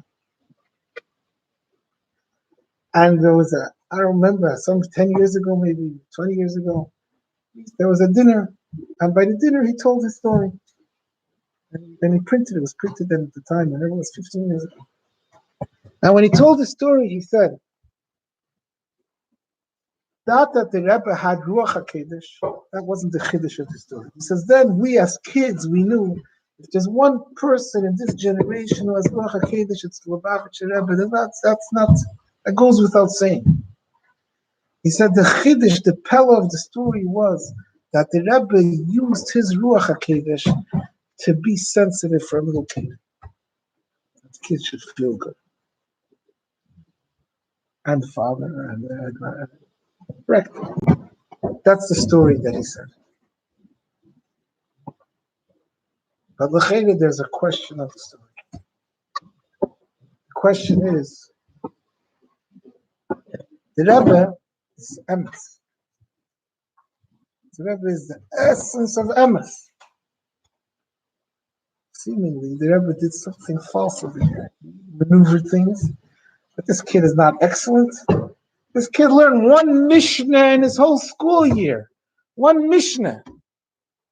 Yeah, we got to make a cheshbon hanefesh, some of us, and say that that's not good. It's not excellent. It's not good. It's not mediocre. That's terrible. Kind of excellent. Good. It's very good for the father to think that he's excellent. It's good for the kid to think that he's excellent, maybe. But it seems to be a lie. False. Right? Mendel? It's a good question. I think so. Possibly. That's a suggestion. I think I have a different answer. What? Saying something also. My answer might be similar to your answer. Not similar to Baruch's answer. But let me tell you what I think is the answer. Because I think that's the whole inyan of the Rebbe, and that is exactly the point of the Maimer that I told you before. The Rebbe's inyan is to tell this kid that you learned one Mishnah, that's who you are. The rest of your commanding a whole year, the rest of your running to play basketball and go to the movies and go to the baseball game and listen to music and go to the singers and go to the shows. That's not you. That's a joking cup. That's your being controlled and manipulated by those forces that are in you that has nothing to do with who you really are. Who are and the friends are schleps. Yeah, all the things. Yeah, whatever, all the reasons. Let's say. But that's not you. Who are you? That Mishnah, that's who you really are. The Rebbe in this mimer says you could think that when you enjoy certain things, you enjoy the Farbrengen, you enjoy the Mifsaim, it's because there's something exciting about it. Not because you're looking for the Eibishter. When it comes to learning Gemara, you're not looking for the Eibishter. When it comes to davening, you're not always looking for the Eibishter. Whatever it is. Says the Rebbe, no. That's emes. That's because in those times your neshama is waking up. In those times your neshama is shining through. In those times your neshama is expressing itself. That's the real you. Some of us, there's very, very few and far between moments when the neshama shows itself, when the neshama shines through. But in those moments, that's the real you that's coming out. The Rebbe told this kid and his father, "Mitigansa emes lamitase, excellent. That Mishnah, that's who you are, and because of that, you're excellent." And the rest of the time, that's not because that's because it's not you. That's because there's an achzei ruach ra, achzei bulmus. The Rebbe said about the famous Yechidus. Near Mendel, there was a famous Yechidus with someone from Mir, a Rosh Hashiva from Mir. Came to the Rebbe to ask why we don't sleep in the sukkah. You know, $5, yeah. So why we don't sleep in the sukkah? So I think in the middle of that Yechidus, the Rebbe spoke about someone about a misnagid, yeah. And said that then he spoke. Achzei bumus. Achzei bumus is a losh nebish, like he was overtaken by a negative, bad spirit. It's like, yeah. Achzei bumus, Misha Achzei bumus, a human, the Mishnah. I think that's the answer, right? The Nach is Achzei bumus. I'm pretty sure. What? It's like a medical craziness. Whatever it is. It means that's not you. Someone goes crazy. It's not him. The real him is that excellent. The Rebbe tells us you're a tzaddik, you're a hapcha. Those moments when you get that one day in the week or in the month or in the year or in the Shemitah, that you get the Hiseirus and you sit down suddenly and start learning and start davening. It's not the pshat, it's fake, because what happened all the other day? No, that's real, that's you. The other days is a ruach ra, truth, that's tegnisht. You have to work on getting rid of the ruach ra. You have to learn the Mishnah and see what does the Mishnah say to do about the achzei bumus. But that's the real you. The Rebbe says that tzaddik is a genuine, is an authentic and a fitting description. It's a fitting label. Because those areas and those Avedas and those times and those places, when you're able to relate with and enjoy and have a feeling for what's right and what's good and what's godly, that's your neshama expressing itself. And your neshama expressing yourself in a way that you feel it and you care about it and you relate with it, that's a sabcha, that's tzaddik. So we all have that experience of a tzaddik. That's what the Rebbe identified. That excellent, those good things is because be'etzem we're really excellent. We have to change how do we extend it? How do we extend now that we know what it is? So build on that. Take that good feeling and nurture it. If I enjoy davening sometimes, I mean Kippur, yeah, by Ne'ilah, I have an inspiration. Why could take that Yom Kippur and Ne'ilah, find that Nekuda and Yom Kippur by Shachris. Find that Nekuda and Rosh Hashanah. Find that Nekuda and Aseret Yemei Tshuva. Find that nekuda in every Shabbos, like it says in the Kutitera.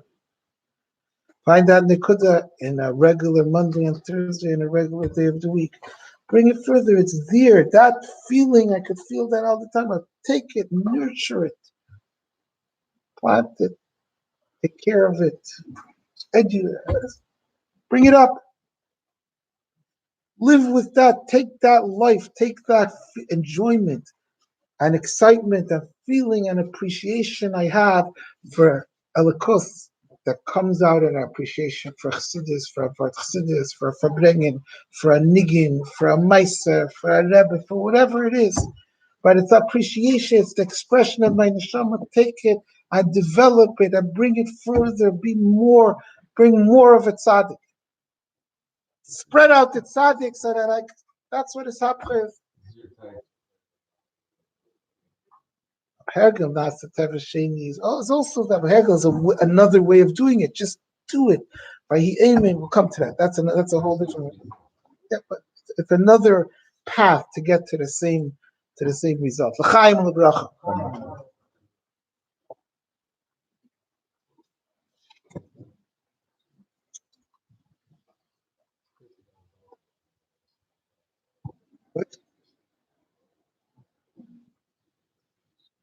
Mashkiach.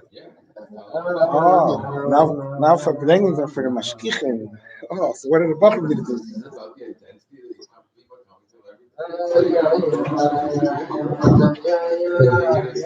Both.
I'm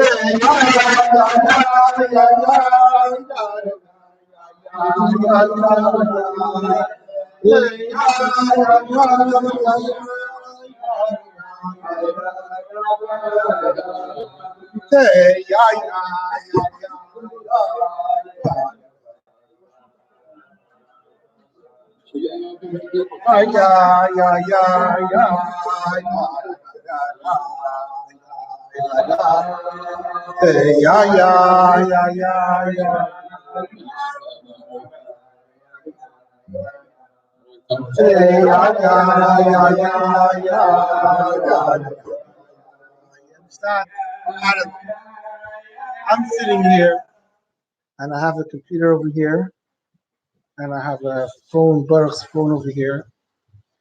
So I know that I'm live. And if I'm live, so I'll think twice about what I say, what I do. I'm live, right? I'm not going to do what I'm doing. Says the Mishnah, Ayin Reya, Be'ezen Shemas. You're always live. You're live all the time, 24/7. You're live. You're being recorded, and there's an audience, and you're being watched. Just like when you see the guy sitting with his phone, and you say, "1 second, do I want someone to hear me saying that? Do I want someone to see me doing that? Is it past? Does this make sense? Is this going to be embarrassing?" So that's all the time. There's a audience. There's a live. You're live. There's a ayin reya. There's a Rebbe spoke in Pashas Neach. The Rebbe spoke once a famous Farbrengen that the technology in the world helps us understand what we learn in the Mishnah. He gave this as an example. At that time, there was no phones that record, but there was radios. There was. The Rebbe said this helps us understand. Ayin reya v'ezen shemas. It's one of the things the Rebbe said. That. You're live. When you do something, you have to know you're live. And you have to think, is this the way I want to behave? Is this the way I want to be seen? Is this the way I want to be? And that's what, you don't like my hat? You know how many? My wedding? I'm married already for 30 years. More.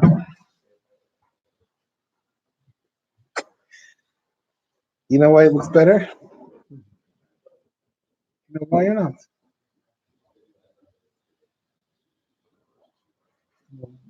Why does your hat look better?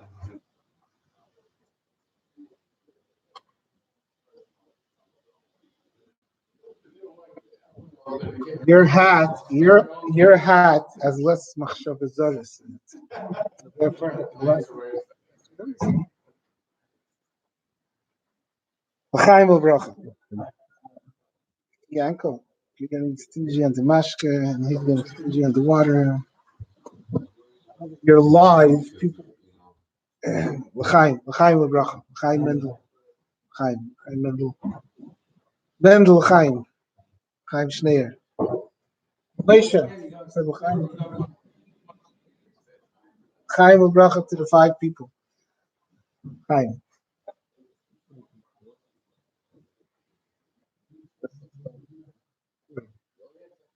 L'chaim Shalomke. Said L'chaim.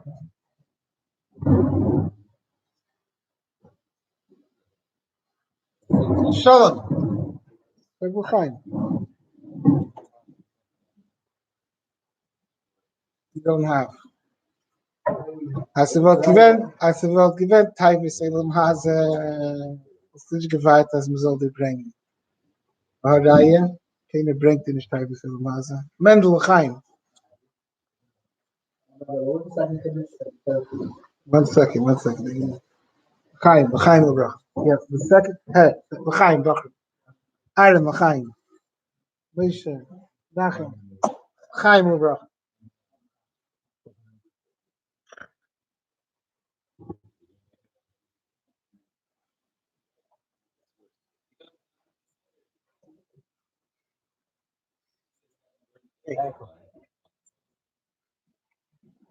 You hear? Bachrim.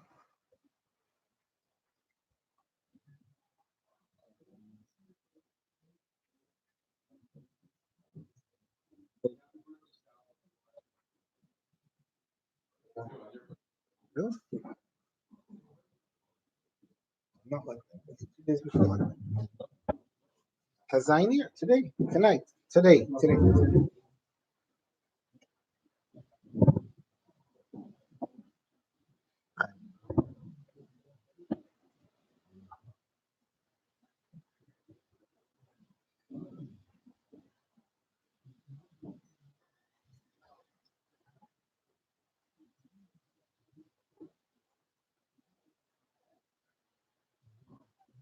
And one of the Ladboimer Mamorim, Chosach Rab Shimon.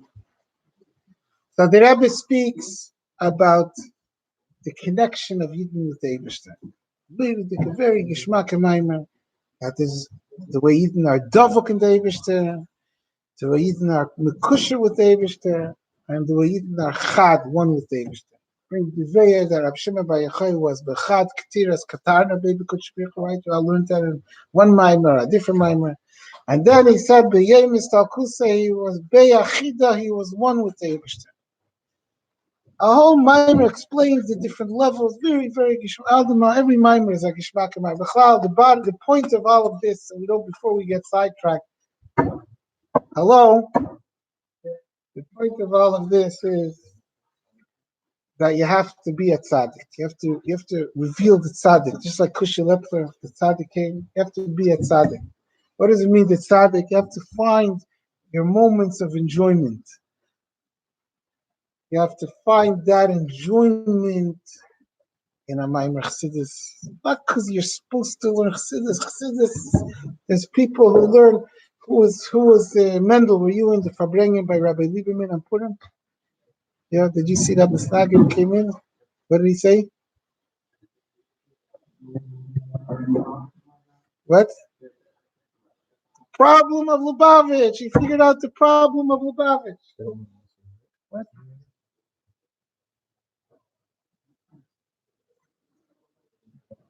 He said the problem of Lubavitch is the Chassidus Nevueres. Finished. Problem of Lubavitch. What? Yeah, good. What's the word? You hear Shnei, he's not learning Chassidus Mevueres because he's supposed to. He's learning it because it illuminates his life. You have to find your point of enjoyment. This gives you a feeling, it enhances you, it illuminates your life. The tzaddik of Megala Zayin, the tzaddik, this hapcha, the Rebbe says. This hapcha that I find how this is meaningful to me, how this is enjoyable. And the same thing in the tzada hapchi. Don't do something wrong, not just because you're fighting, because it's bitul ayesh, because you're breaking yourself from the tustish avera. Everyone has to have that moyes bara. As just, I can't do this. It's disgusting to me. I'm a chassid. I was zeichet to be in these dalit ames where I have a connection with the Eibishter. How could I find pleasure in something that separates me from the Eibishter? How about Geschmack in Zayin Chassid? Find enjoyment in davening and Chassidus in something that's alikus. This hapcha. Find that you're a bacher. Everyone find it in yourself. And just like it is in general, so that's what I was telling you specifically. A Maimer Chassidus, you learn a Maimer Chassidus, get an enjoyment. Oh, says a Geschmack in Maimer. Be excited about was du hast da rausgenommen from the Maimer. That's your hapcha, that's your tzaddik in you, that's showing himself, oh, that's a geschmack of that. Mainly, you don't have to be constantly struggling with the instincts, with whatever's pulling you in other directions. Davos to gain Achveisvav, Davos to gain Spilling, Davos to gain Herren, Nigunim, Davos to gain Pattern inside Stamazay. You're not missing that. Das fällt dir nicht aus. Das ist nicht dein Geschmack. I told you before. I want to tell you again. There was the Kavitz Likras Shabbos. But there was a bacher giving out Likras Shabbos in Borough Park. Shabbos, Sichas of the Rebbe. So he went to a certain Misnagdish Rosh Hashiva of here. I forget his name. I wrote it in my email once. No, not the head Rosh Hashiva. One of the Rosh Hashivas. Okay. Every third guy is a Rosh Hashiva over there. Where the Mizrach is the biggest wall. Yeah. But one of the Rosh Silver something. Silver. So he went to Rosh Hashiva, brought him a Likas Shabbos. Yeah, man, Likas Shabbos. Sichas. It had over there a Sicha about Shabbos, about Rishamu B'nai Yisrael. So Shabbos, it's a Sicha. Obviously, this was a Rosh Hashiva who was open-minded. He's able to read it. He's not. He took it, he looked at it, right? Looks at the Sicha, reads through the Sicha. He tells his Bacher, he has a Bacher who's like helping him. He's Mishamish, Mashpak. He tells his Bacher, here's my credit card or my checkbook or my card, whatever you want. He says, go buy me a set of Likutei Sichos.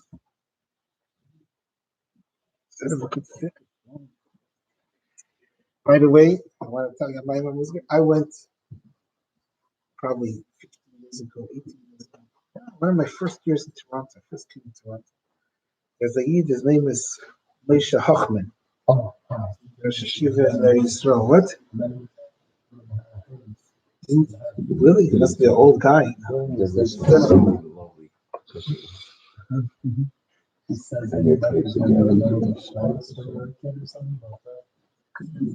Oh yeah, you met him. He's a good He's like a walking encyclopedia. Tremendous guy. My father used to go to his shir every week. Tremendous bekias. That's why they tolerate him, even though he's so respective to Lubavitch. He's the covet of the yeshiva, and he writes a paper every week on the parsha. I forget what he calls it, whatever one of the weekly publications on the parsha. And he brings the Rebbe, and he'll bring the Rebbe even in an apron that he brings, like, this is what everyone says, and this is what the Rebbe says. You're not trying to build up, but that's the Metzias. Nobody gave a good answer. Only the Rebbe gave it a good answer. It's not a Lubavitcher, he's a Litvisher. But he brings the Rebbe, he's open-minded. So we visited him once. A visit to in Mary Yisrael, me and Chana Perman to bring in the Chassidus Mevueres. Years ago. We go into his office. In his office, he has a little office, like a cubicle in Mary Yisrael. In his office, there's a few Svarim. There's a bookshelf, and there's a whole set of Likutei Sichos sitting in his office. You have to understand over there, the rest of the Anhola are not. It eats them up. It's like, but they can't do anything because he's not. No one could tell him what to do, and they need him there. He's their whole prestige. We went and we brought him Chassidus Mevueres, and he's a bittul guy also with his whole game. I'm a bittul. You saw it probably, yeah. He walks around like he tells us, "I don't understand this stuff. I have a son who understands this stuff. You can give it to him." Yeah, I don't understand. He says, "But you want to give me something?" He didn't like. We didn't want to take. So I have nothing to do with it. He says, "You want to give me something?" He says, "I'm missing 2 volumes of Likutei Sichos. Someone borrowed from me and never gave back. If you could give me back the 2 volumes, that's what he wants it. We got it from him. I felt the mice. He needs the Likutei Sichos. What they had? I heard a story when I was a bacher. I can't read. I tried to find who told me the story for years, but I can't verify because I have a brother-in-law who's a Lopian. I heard I had a friend in Yeshiva when I was a bacher. When I first started teaching, it was an Einikol of Iyar Lopian. My brother-in-law is an Einikol of Iyar Lopian. Obviously, yeah, but I was Einikol, but I didn't hear it. I didn't know him then. So this years ago, someone told me that when Rabbi Iyar was a mashkiach from the big Bali Musa, he wrote legally, yeah, you hear Arla, you're not listening to me. You could have come earlier, you would have had sushi. Schwache Taivas. You know what Taivas is? You know what Taivas is? Taivas is have 5 hours, turn off everything and learn a mimer over and over and over and lose yourself in the mimer. That's Taivas. Sit 4 in the morning and learn a black Gemara with the tasters, with the Rebbe Kivege. Forget about everything. Just sit and learn over and over and dance on the table. Answer the Rebbe Kivege. That's Taivas. Your Taivas. That's not you want to have a mud bath. That's not Taivas. When I was a kid, I told him in Chicago. When I was a kid, grew up in Clanton Park, a few blocks away from here. We used to have, my father would make for us from time to time, in the summer months, our activity, make a mud bath. We took off, put on our bathing suits, and we poured with the hose into the sand, made mud, and we covered ourselves with mud. I don't know if that's like other people do. That's right. We covered ourselves with mud. We covered ourselves with mud until we pushed it. Our parents had to pull ourselves out of it and tear us away, and say, no, time is up, no more. And we loved it, yeah. But then you get a little older, and maybe we still love it, and it's a pastiche, but I don't think it. There's different enjoy. That's nicht Taivas. For you, Arela, you still think Taivas is the mud bath. No more mud. Take something teichendik. Take something real. Have more refined Taivas. For Rabbi Kiva Eger. Learn a kuntres dar. Be like Baruch. Baruch Taivas. He wants to learn kuntres avida. More another parak. He wants Shir Hashirim. Likutei Ahol. Likutei Teira. And Shir Hashirim. I wanted to do that also. Before I got that, but you did it, and I started. I couldn't get too many stupidities that I get caught up with. Anyways, you hear? I forgot what I was saying. What? It is. What do you think I get caught up with? I have to buy Cocoa Puffs for the Machar because that's going to make them understand the taste is better if they have Cocoa Puffs instead of cornflakes. What? The practice is coffee by eating the Cocoa Puffs.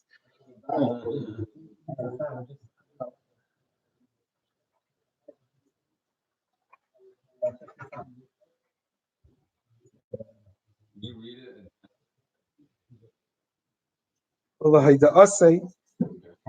And that you said me and I led the Shalay, led it to Rabnisna, Vidal Menachemov, Tavshin Tezvav.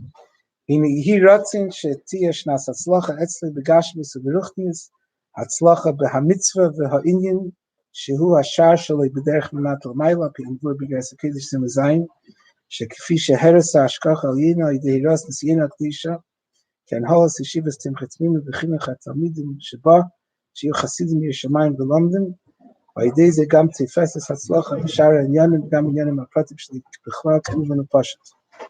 When he became one. When he Kizayis Ranam, Kedrashas Razalbazem, Mazayis in the Kabul Hakova, Basil Kim, Bais Sham Shpin, Machan Khimtev Dacha, Hisam, Ya, Kitiv Neged Chasdecha. Chasasocha, Agris, Yashker. So, yeah, of them that Filab Machaim, so, Chaim Obrach. Chaim. Is David should help. First of all, like Ani Kizayis Ranan, capital that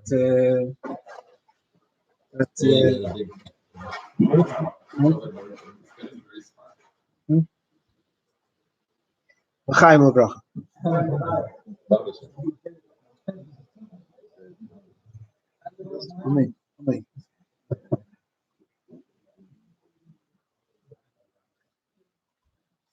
I forgot what I was saying. Whatever. There's Shalom Ker. Every L'chaim has to be when you're twisting your arm.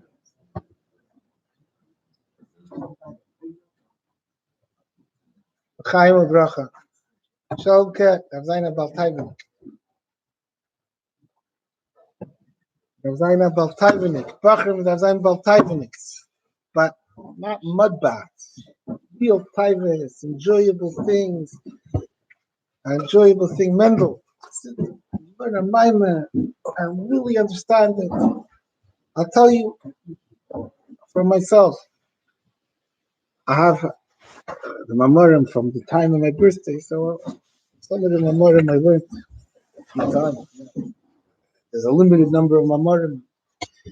And then, like, at a certain point in my life, I started going for the longer mamorim.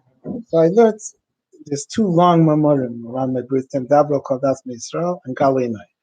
Okay? Those both David Markel. David Markel was he was a Magachir by us in Toronto. Yeah. You hear David? It's a shout out for David. You hear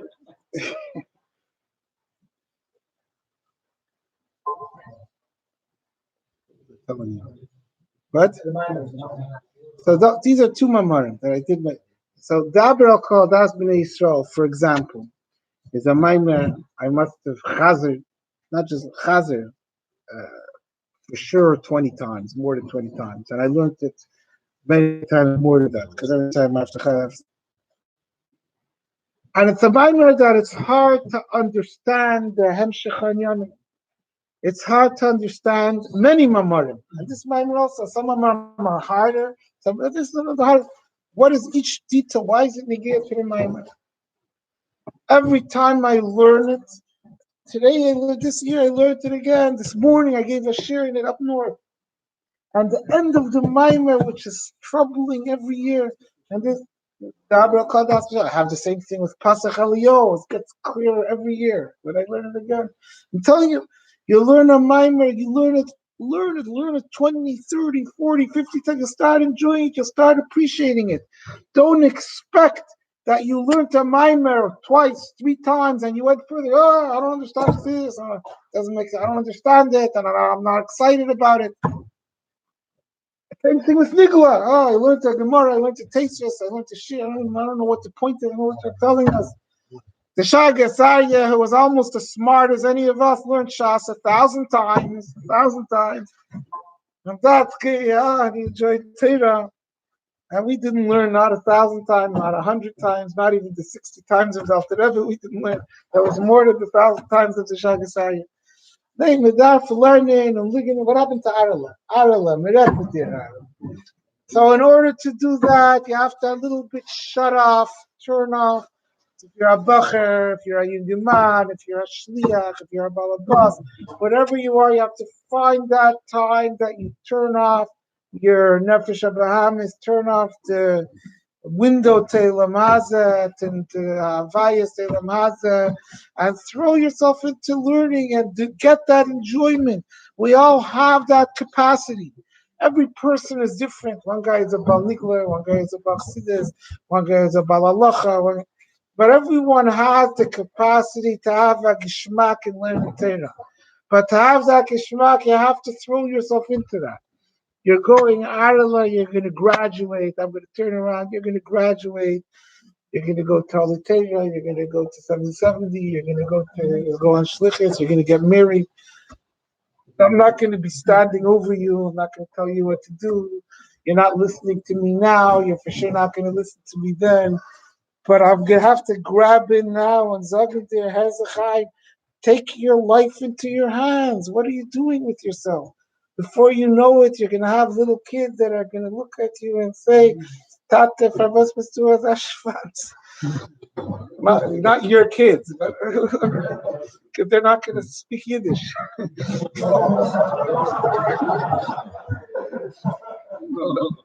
You have to get ready. Stop getting yourself in place, straightening yourself out now.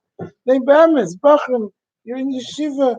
Get in control. Start being the ishapcha. Start turning on the tzaddik in you.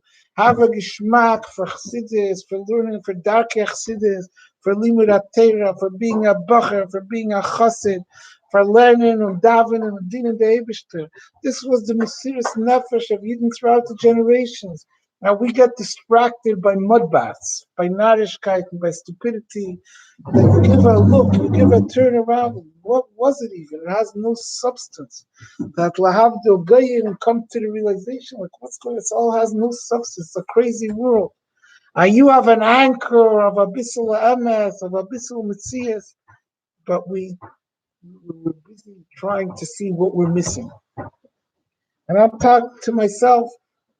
I know I have the same Yitzhara. I need to know also what's going on in the world. Yeah, and I'm working to change that. I have to know what did Trump say today. You know what Trump said today? I don't know either, but nothing smart for sure.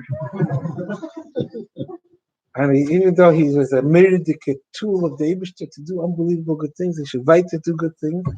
But that's what we have to know. What he did was an idiot. But we want to know, right? I want to know. You guys want to know bigger things than that part. Let's get. What do you mean? Who cares? Turn off everything. Take these few years at least and get that complete immersion. And there was once a discussion of a few chassidim. They wanted to know what's the Indian in Avedis Hashem of a mikveh. Everything has to have some Aved. Good, you go into the mikveh. What is it? What's the idea? Goodness. Tefillah, Eitzis, Habito. That's before anything. But they wanted to know something more than that. Why did they want more? Why wasn't that good? I don't know. If I heard when I was in Cairo, I heard the names of the chassidim, like it was out there, the earlier chassidim. So what was bother? They said tefillah, but they said in their conversation, but actually they want something more than that. So two of the chassidim, one said it's the ois tanzich and antanzich. Like take off your clothes and you put on your clothes back again. Like take everything off and put it back on. That was one opinion. The other one said mikveh pi halacha, and by definition, mikveh is it's enclosed. Mikveh is you're putting yourself into something enclosed. You're closing off all the outside flow. If it flows, it's zeichlin, it's a disqualified mikveh. You have to be enclosed. So the mikveh, it says the Rambam says Mei Hadas Atar. What does that mean? Mikveh, in order to purify, the Rambam says mikveh is Mei Hadas Atar.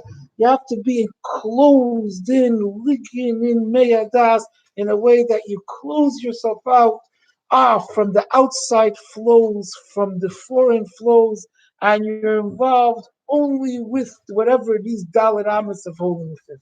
Where's Arala? He left already. You're here. Arala L'chaim. David should help me and you and all of us. We should take advantage of what we have. Bichsidim, vavsech harayin mikveh.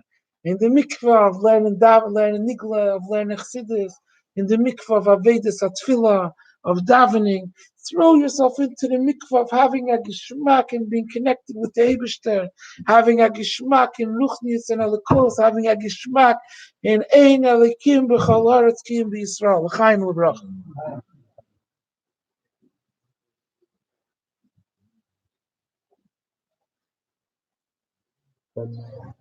Was Schneier, was suchst du? Eibishter.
Chaim Obrach.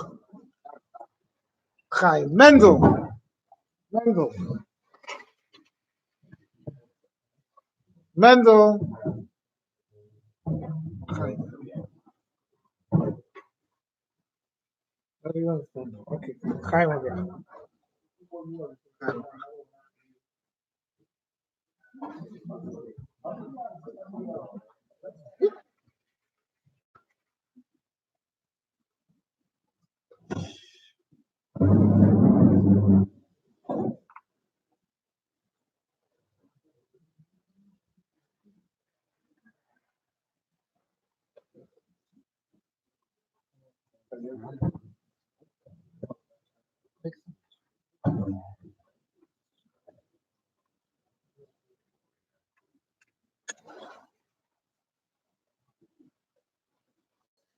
Borrow my energy.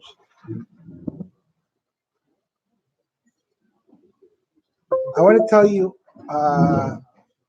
words from a sikh. So the same thing that I'm telling you in general about Yiddishkeit and about Amaimer and about Chassidus. So the same thing specifically. Oh, I was in the middle of a story. That's what it is. So this Mishnah, how did I get sidetracked? So this Rosh Shiva, they give me the Likras Shabbos. About Shabbos, how did I get sidetracked? Thank you very much.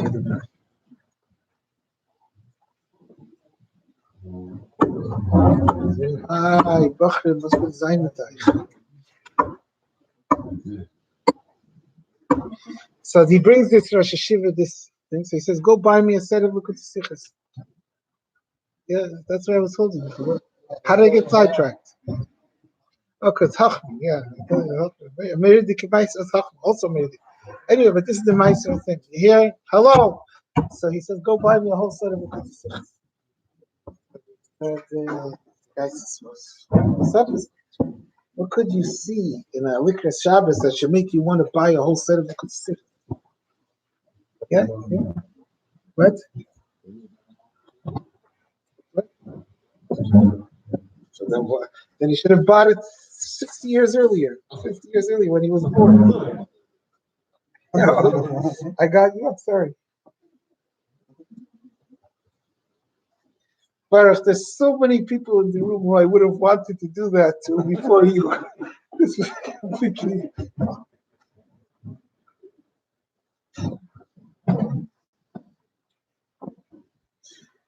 Why did he want to buy a whole set of Likutei Sichos? Misnag the Rosh Hashiva. Why did he want to be Baruch Shneir? Why did he want to buy a whole set of Likutei Sichos?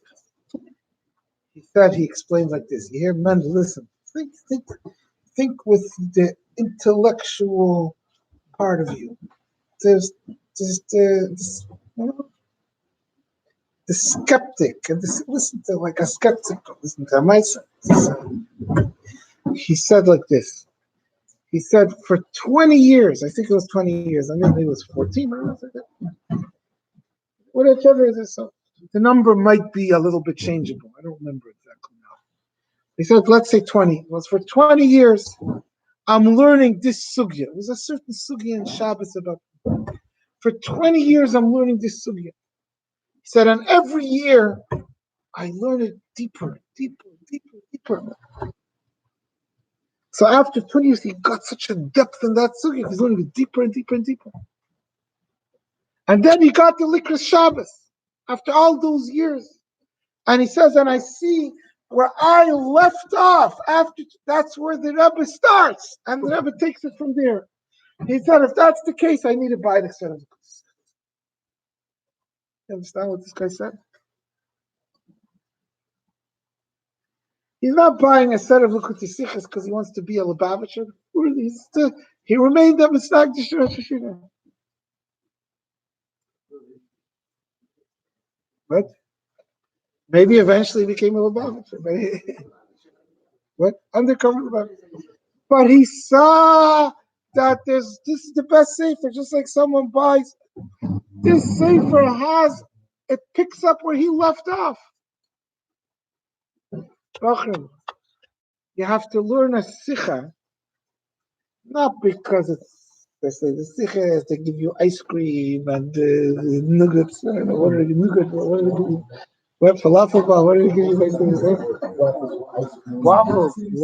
What? Huh? Let's not do this. Chaim Abraham.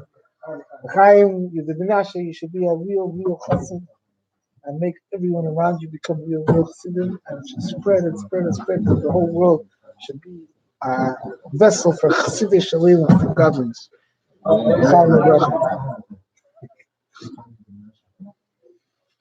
You hear? That's ulterior motive to learn the sikha. And that's good also, Aaron. Don't be negative. That's good. Let Bacham enjoy the waffles. That's what that.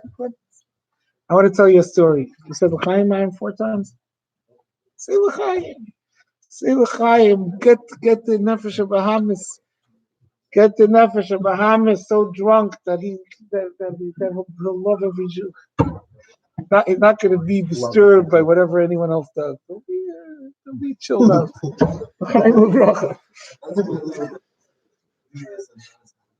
Here, Aaron, there was a chassid that he had a shir l'kuti Torah in his house every week.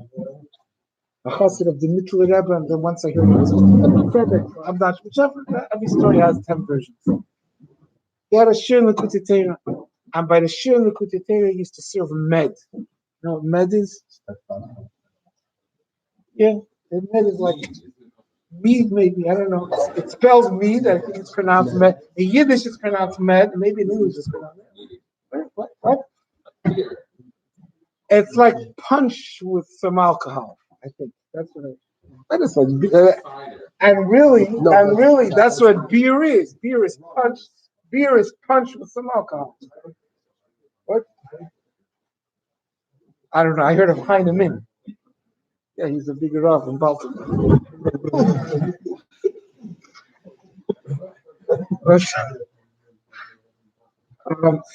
So he came to the Mittel Rebbe, or to the sympathetic Rebbe, and he gave a duch. Chassid would come to Yechidus, he gave a report what's going on with his Aved Seb and his wife. So he said he's giving the shir in the Kuti. He has a shir in his house, and he gives med. Mittel Rebbe said, or mead. I have a story about that after.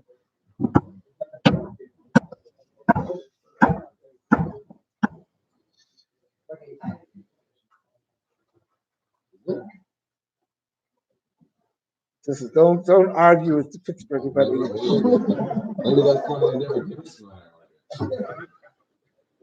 They didn't know what you're talking about. I'm checking that closet. The Mittel Rebbe said, "Med Mittel Kutetera Zeisley." Med Mittel Kutetera Zeisley. Fine. Zeisley. No way. He said that doesn't go together. What are you mixing Kutetera with med? It doesn't go together. So the Chassid went back the next year. He gave a bang on the table. He said, the Rebbe said, no mixing med with Likutei Torah. From now on, no more med with Likutei Torah. Yeah. Went by 6 months or 8 months or over, and he went back for his next Yechidus, and he gave a duch. The Mittel Rebbe said, what happened to the Sheikh Chassidus? He said, I stopped serving med, and Chassidim stopped coming. Not because they were coming for the med, but so the Mittel Rebbe said, "Zoln ze trinken med, abim zolen." What?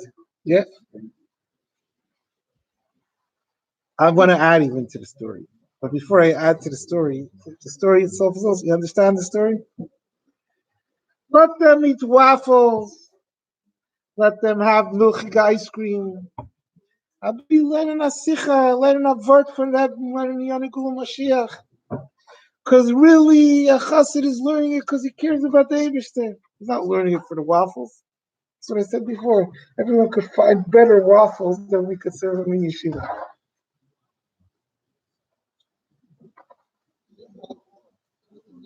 What's waffles? I don't even know what waffles is. Waffles is like, that's what I used to have as a kid. I never had that. It was something in a book. Waffles. It wasn't a real thing in it. Anyway. So, but I want to add to the story. You understand the story? Aaron. The story is, don't be so upset about the breakers, about the bacher. come, let them eat the ice cream. I'm like, see this. At the end of the you want them to be on a higher level? Yeah? Right time. Are you with me or not? So. Half.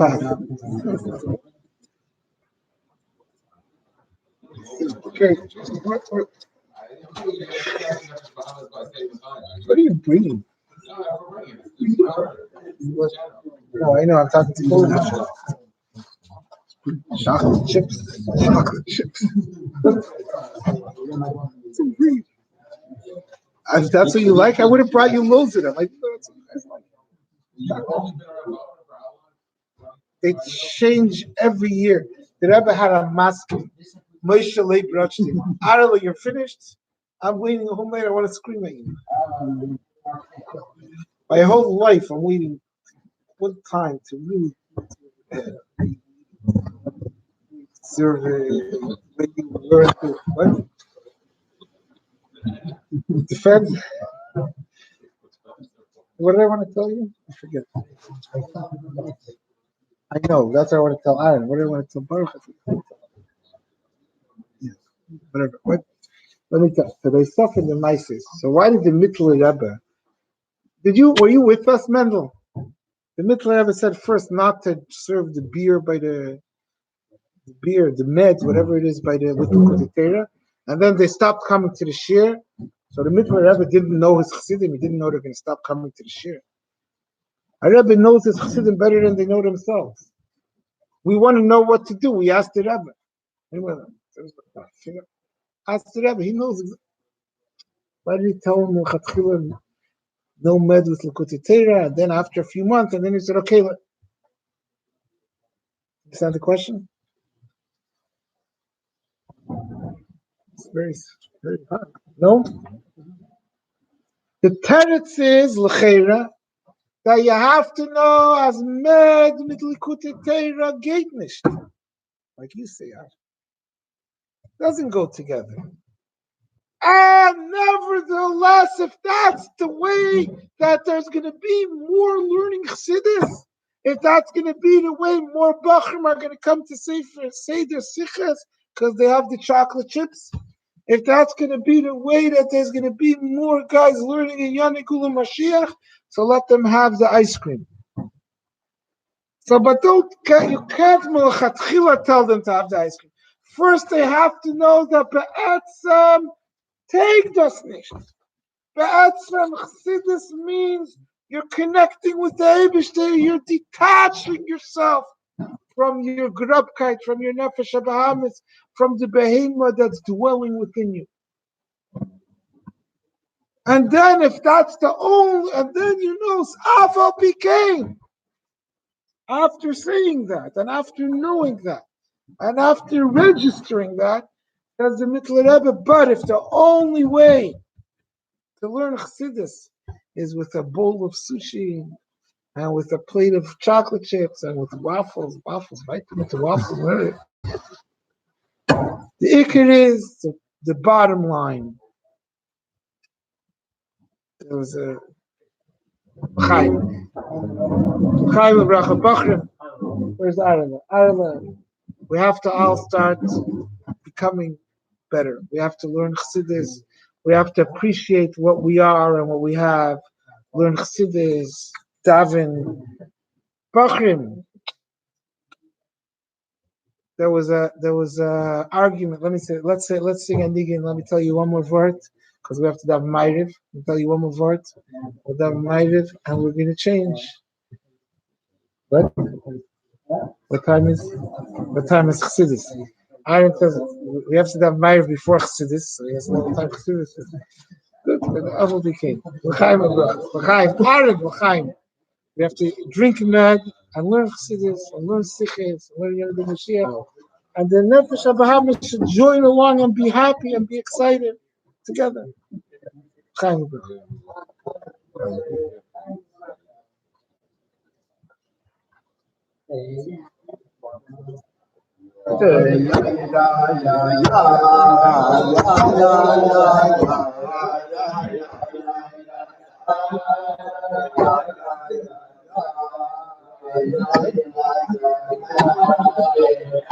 Shalom can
bracha.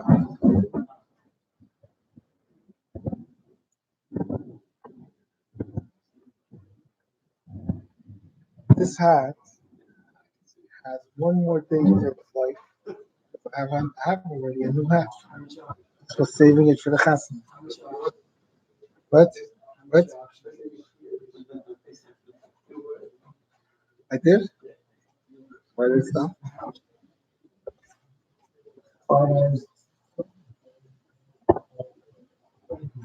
Chaim, Bachim. What? Chaim. Chaim bracha.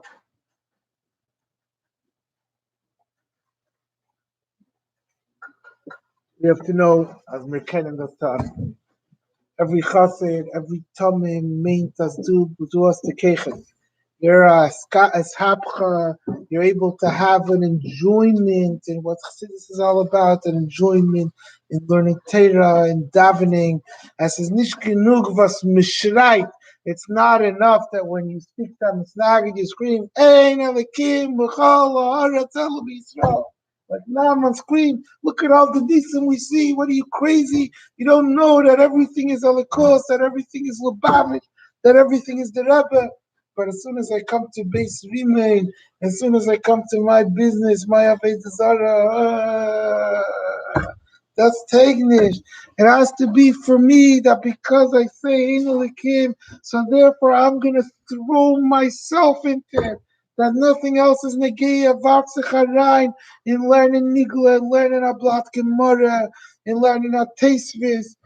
The Rebbe said his taiva is that we should have a koch in learning, that we should have a koch in learning, Farefrin a Rambam, learning a Maimach Chassidus, learning a Inyan in Davin, Tanin Avedis Atfila. Put yourself into that. That's a sap. Find the tzaddik and bring him and develop him. We're here. We have the keches for that, but we all have our questions, and we all have our machshavizores, and we all have our challenges and our tests. But you have to go and jump beyond that. I was starting to tell you one story before Ma'ariv. Let me just tell you the story. One last story. It's late already after Ma'ariv. There was a machlekes once by Chassidim. There was always a machlekes by Chassidim. But there was once a difference of opinion. Alter Rebbe said, "Oh, this is amazing part." Chaim Orach. One last part. Give me a little bit of water, please. And Bachrim, Shalomke. You with me, Shalomke? You're sleeping? Where's Shalomke? Shalomke. Shalomke. What's going to be with you, Shalomke? No, you're not listening to me. Mendel, what's mit dir?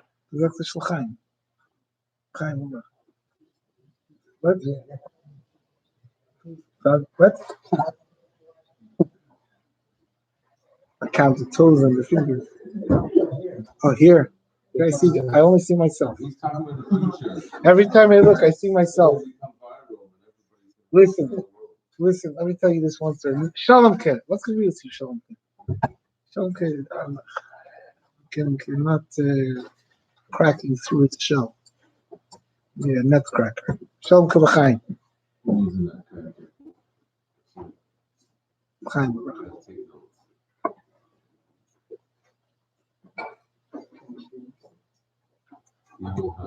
Chaim Medal. Hello. We're getting close.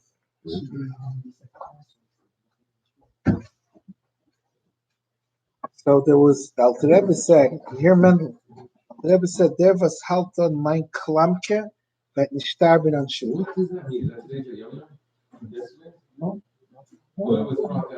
Alter Rebbe said, no, he saw something. Alter Rebbe said, there was halton mein Klamke. What's a Klamke? Whoever holds my Klamke. It's like an ani going to ask for money at the door handle. That's up. You're saying up shot. Could be.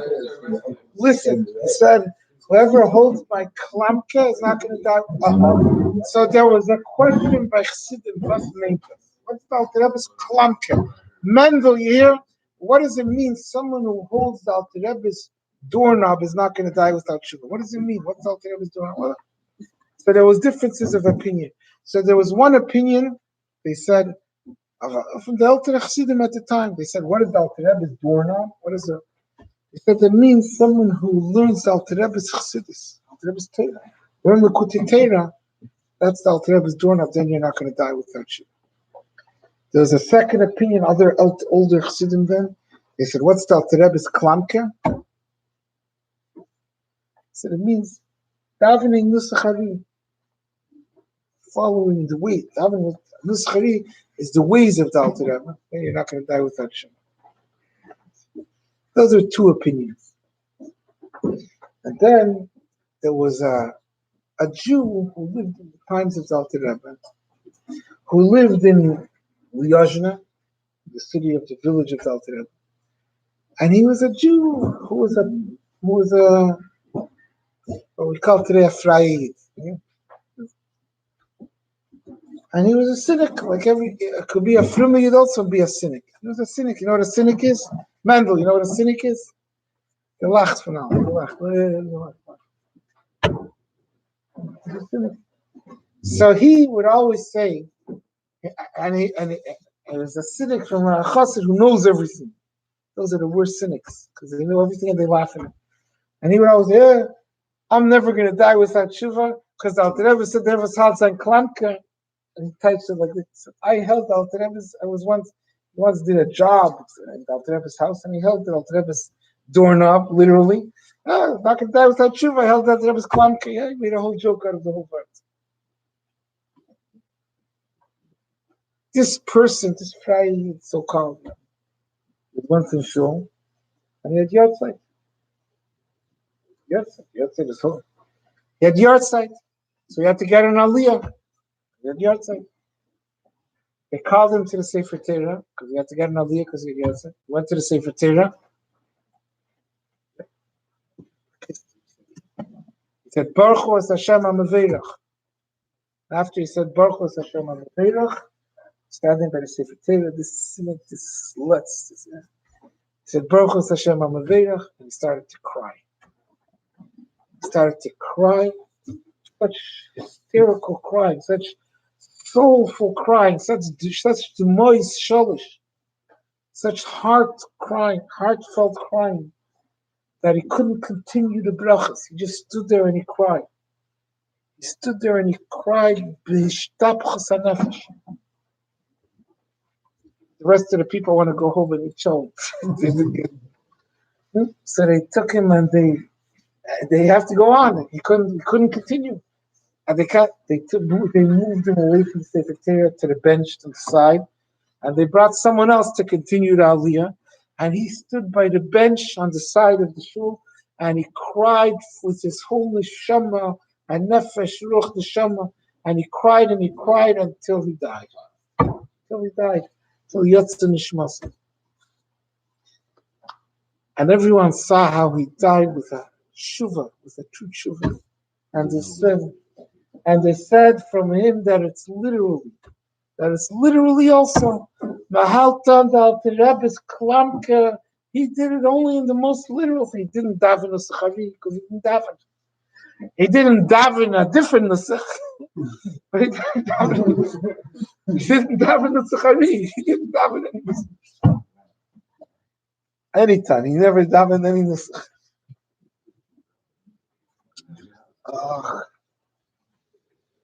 He didn't learn the Kutei. My sucker is still hanging on my porch. That's a Gemara in Pesachim. Shuffle v'niska. That's a separate thing. That's not the same word. Yaakov, gesagt gut, aber es ist nicht so. He didn't do the Likutei Torah because he didn't learn the Likutei Torah because he didn't learn anything. He didn't learn Torah.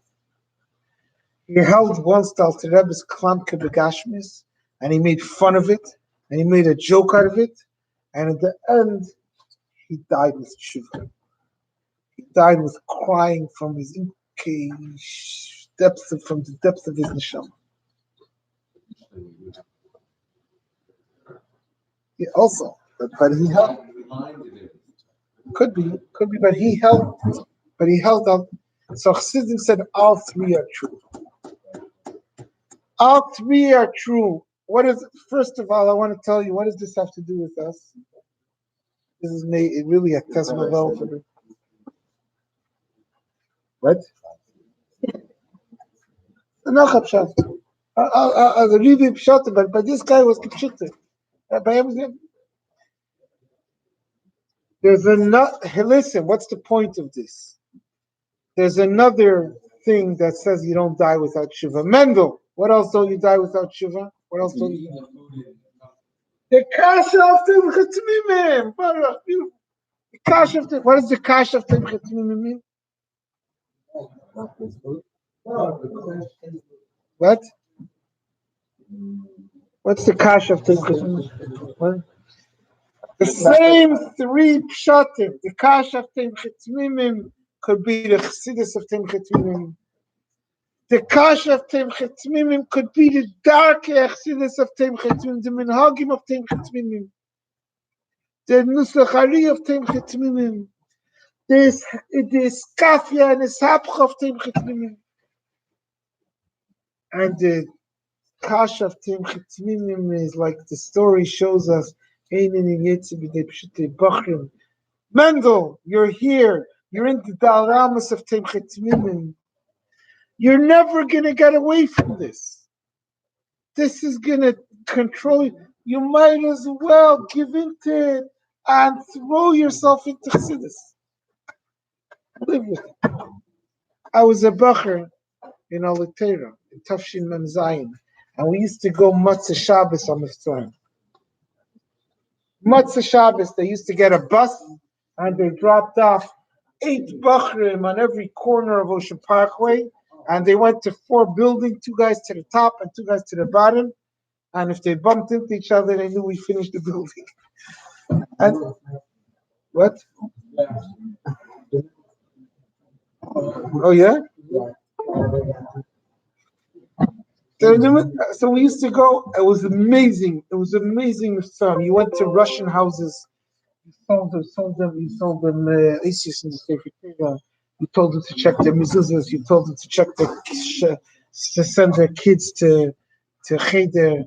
You told them you took away their New Testaments. I remember one night in yeshiva. We had one of the Bachram, whatever, it doesn't matter, I don't know what to say. He went and he found, when he moved to Moshe Shabbos, he found the New Testament. He took it away from there. He split it, he brought it back to Latera. Latera was there in Troy Avenue. As to burn it, he took it in a few milk crates and made a fire. And for till they moved out of Troy Avenue, I don't know what that building is today, the black Rishim on the floor was stayed over there for years. So, what else? There were so many things with those miftzayim and So I went once to that building, and I went to the top. Other people went I went to the bottom. Other people went to the top. We're in the middle of going in the building, and suddenly we hear screaming. Ah! And I remember, I'm in the one part. Other people. Afterwards, we heard what was the story. Bachram went to a house. And an old man came out, and he says, "You're Lubavitchers? Get away from him! Get away!" A Russian, old Russian.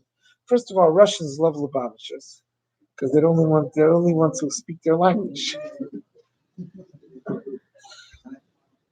And they have something in common. Yeah, they both love mashka. Here it's a Russian, an old Russian, and he's and This is a commercial for Smirnoff. you have to get some royalties. It's a commercial. Because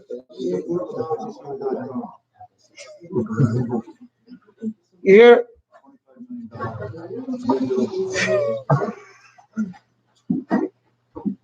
the guy comes up, get away from him. Russian, Fryer Russian, on Ocean Parkway, hates Lubavitch. It's not a mistake. It doesn't make sense. So finally, they calm him down, and they come into his house. They want to know what's going on. He says to them, "Here, now listen, Mendel, here." So he tells them, he was young also once upon a time. Every old man once was young. We know. It's true. He was young, and he was a bacher. He went to Timchit Mimim, and he went off. And there's a lot of people, and he went off. He says, but because he learned to Timchit Mimim, he was never able to get any pleasure from Ilum Hasan. And because of that, he's angry at Lubavitch. They took away his enjoyment from Ilum Hasan. It says the kasha from Timchit Mimim v'asinish on Shuva. You finished. You lost it. You lost your ability to get pleasure from Ilum. You could convince yourself. You could imagine You might as well throw yourself into Timchet Mimim, into the Kasha of Timchet Mimim, and learning Chassidus, and learning Nigla, and in the literal, in being engulfed, engrossed in the environment, in the Dalaramis, in the atmosphere of Timchet Mimim. L'chaim Bachrim, Tivas Dafir Machen Abracha. What? Cocoa Puffs of Timchet Mimim, yeah. Waffle, we're still figuring out what's what. Here's the Chaim. Shnei Medaf haben a Geschmack in seiner Chassid. Guys, the rest of the guys, they left already. So we have to have my guys are leaving. Take it. This is it. After mine, we'll see. But we have to have mine. L'chaim, Bachrim, Mendel, you have to be a Chassidische Bacher. Stop all your thoughts. I have to be a Chassidische, whatever, Chassidische Behema. Mendel, we all have to put everything aside. We're all waiting that. We're all caught up with Narishka, caught up with stupidity. We're getting excited about our mud baths. Mud is more, it's covered in mud. That's what we used to do. Leave alone the mud baths. Get a Geschmack in Gettlichkeit. Get a Geschmack in a Maimer, in a Nigel, in a Tasteless, in a Rebbe Kiveger. Get a Geschmack in godliness. Grab on to the Kash of Timchet Mimim, to the Klamka of the Rebbe, the Klamka of Timchet Mimim, and realize the rest, it's all stupidity. We don't need anything else. You could have whatever you want and whatever you need, whatever you desire, and whatever you take pleasure in. It's all here in the Ruchnis of Timchet Mimim. L'chaim u'brach.